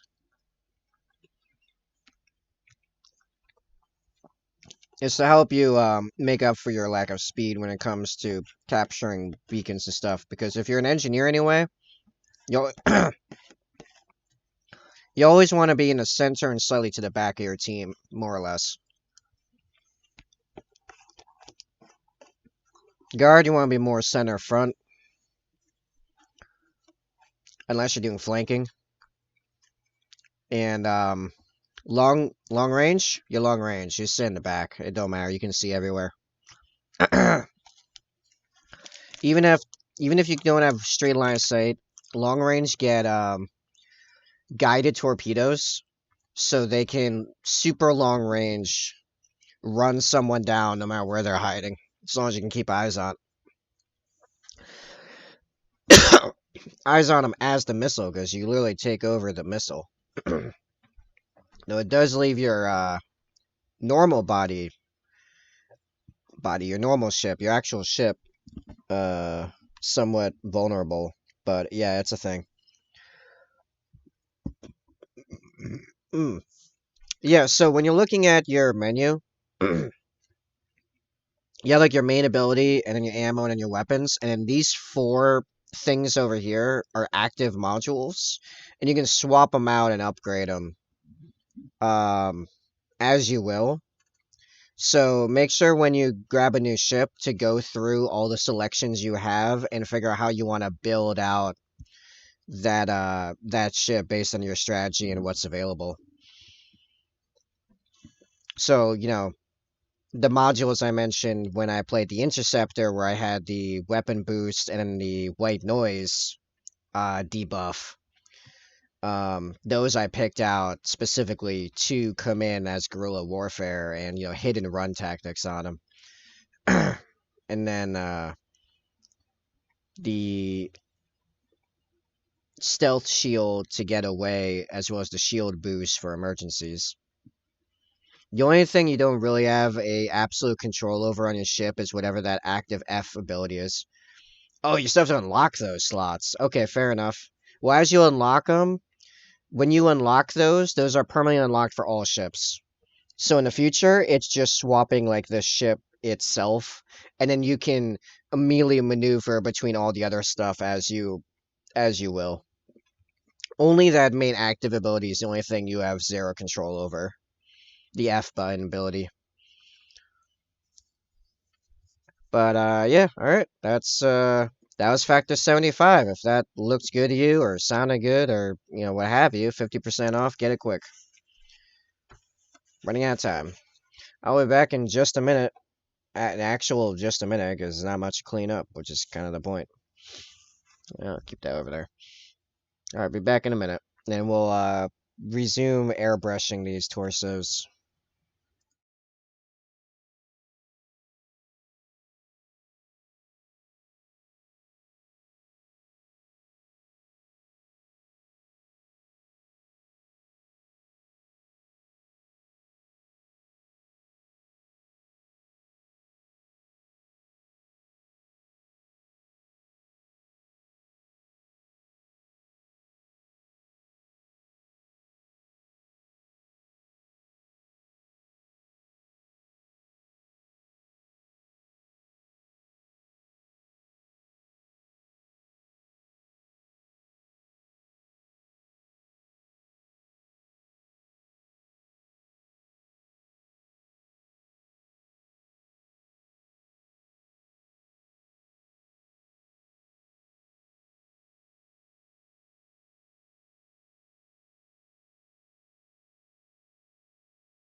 Alright, not gonna lie, Red, I've started negotiating with myself, like how much progress would be reasonable before I could.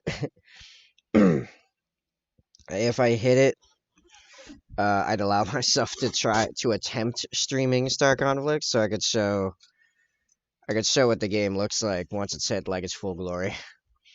I want to string of like 8 errands for my grandmother and got done in like 2 hours. Where with her we've been gotten 6 done in 4 to 5 hours. Yeah, that sounds about right.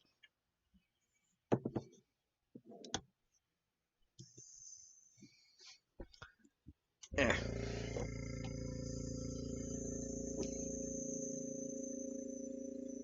You know, I think if I actually got the torsos and backpacks all done, and there was still time on stream, I think I'd be okay with that.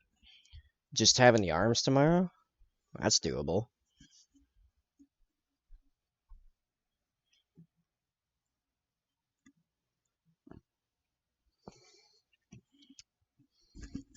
What? Sai has to make maps? No way.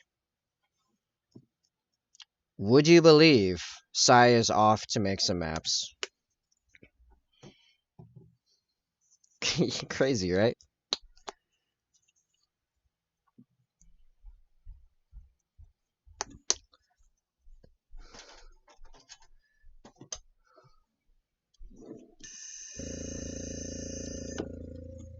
Would you believe if I told you I'm contractually required to paint minis right now? It's almost like it's actually my job at this point. Man, that's nuts. Having to do your job. What is this world coming to? I remember when you could just show up at your job, do nothing, get paid anyway. Oh wait, no, that wasn't when I was working. That's what it's like now. Whoops.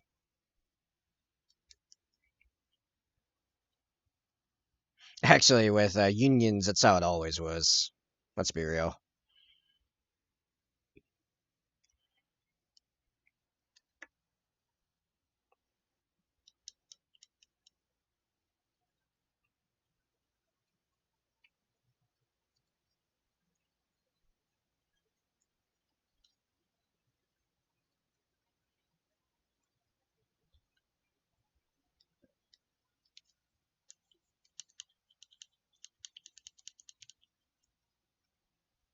Okay, that's probably enough. I hate the literally do nothing jobs boredom when we're yeah, I'm that way too. Somehow, out of all of retail, the thing I hated the most is when I was put on register and there were no customers at all happening, and everything was already sorted because I keep my stuff sorted. So the managers be like, "Oh well, if no one's around, why don't you do some cleaning?" I'm like, "Everything's already clean." I sort stuff as I do the stuff. Like there could be customers, and I am still making my area more sorted, cleaner still, while I'm doing my actual job, and no one would even notice until we stopped, and I'm just standing around doing nothing. Ah!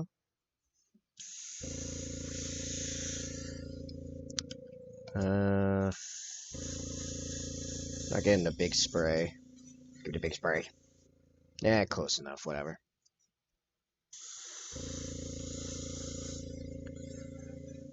It feels like waste of time. Like it's not just a boredom; it's also a waste of time. It's like if I'm gonna get paid to do nothing, at least let me do other stuff, so I could try to like double up on the money. Like this, same idea.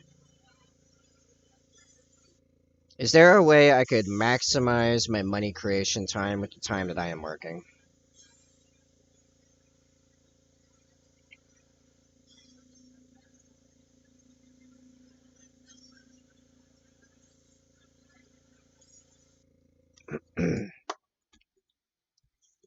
Mood.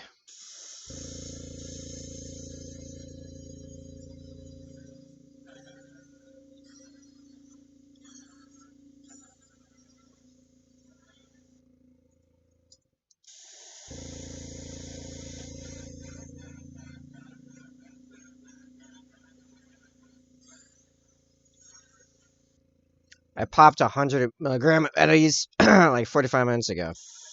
Oh boy. Size about to get weird.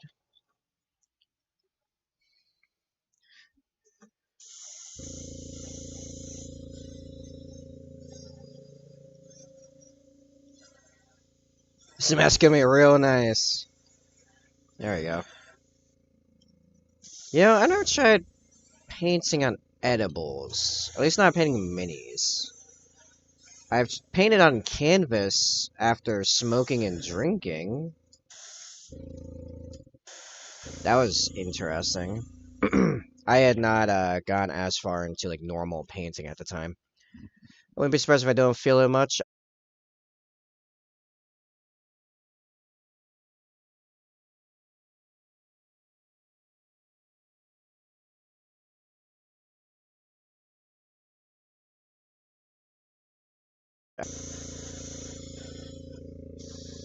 Oh, and I'm back. Hello? I'm here back. I'm here back. I am here again. I'm here now. Even. I'm here as opposed to over there.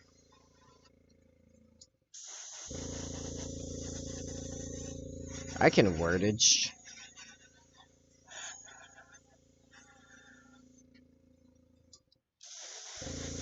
That was weird.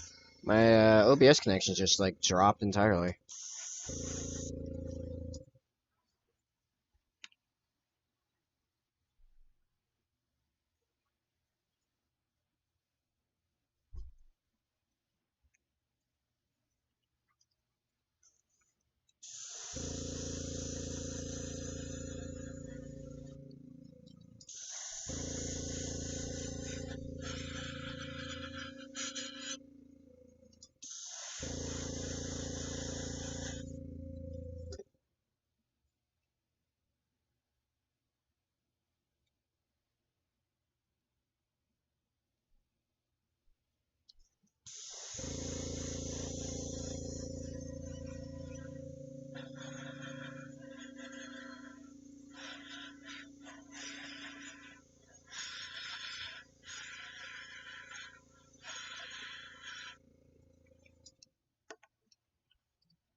Would you believe? I actually think I did put enough thinner this time. I think the paint's coming out just a little thick. Thick.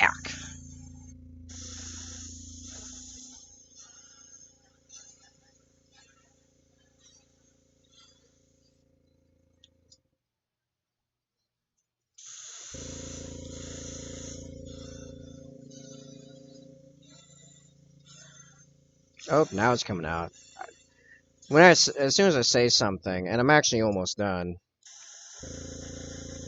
that's when it fixes itself.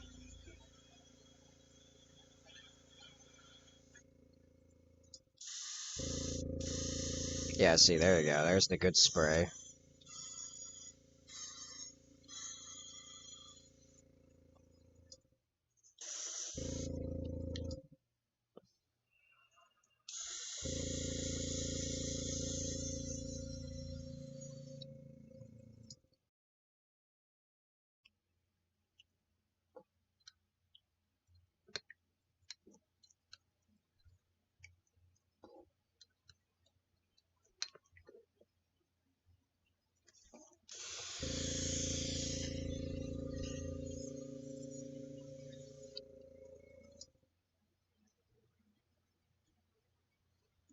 Am I back? I think I'm back. No idea what's up with that.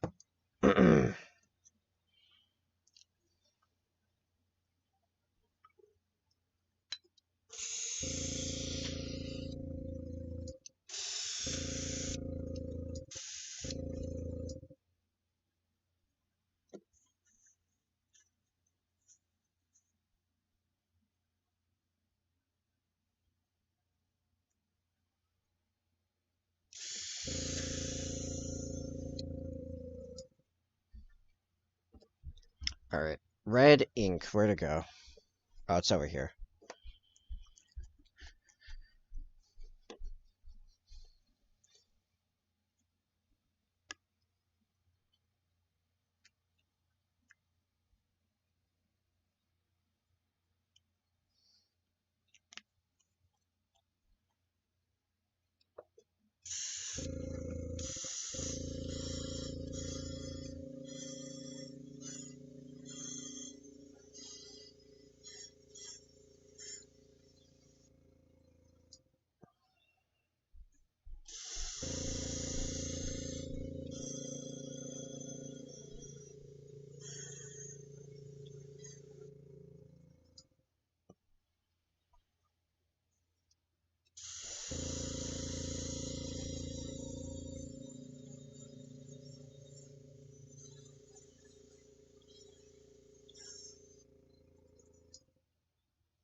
Alright, triple check your stream has lost audio. Has lost audio? My audio seems fine. Does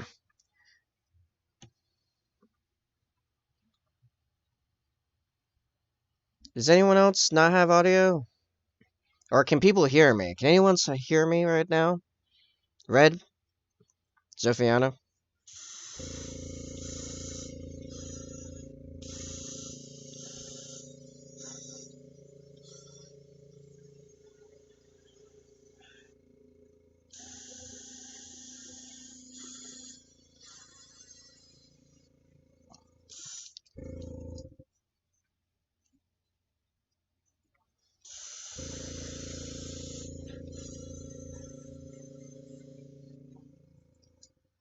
Clip audio, but I can't manage to get the audio working on stream again.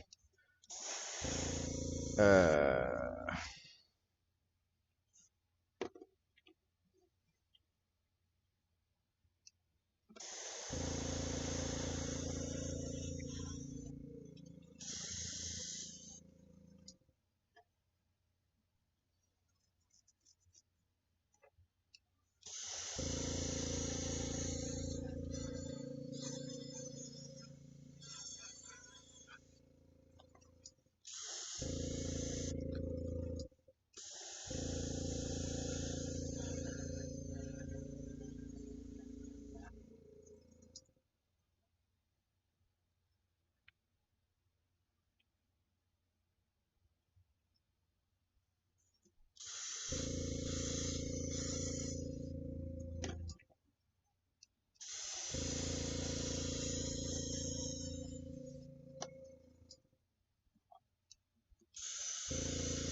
Clips of audio, but the stream view is just sound for me. Let me check on my phone. Okay. Good to know. I mean, I have all levels here. Not that you would know I'm saying that, but...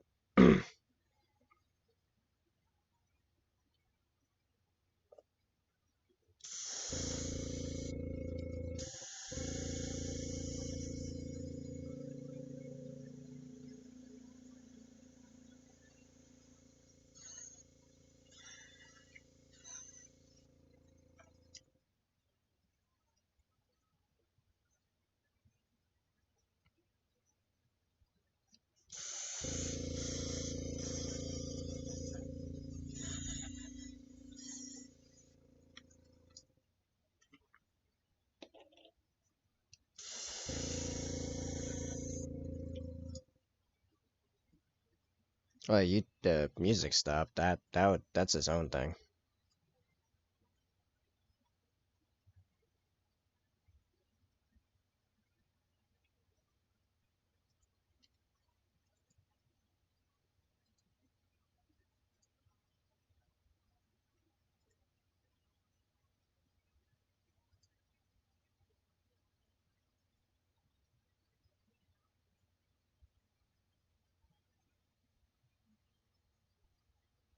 Okay.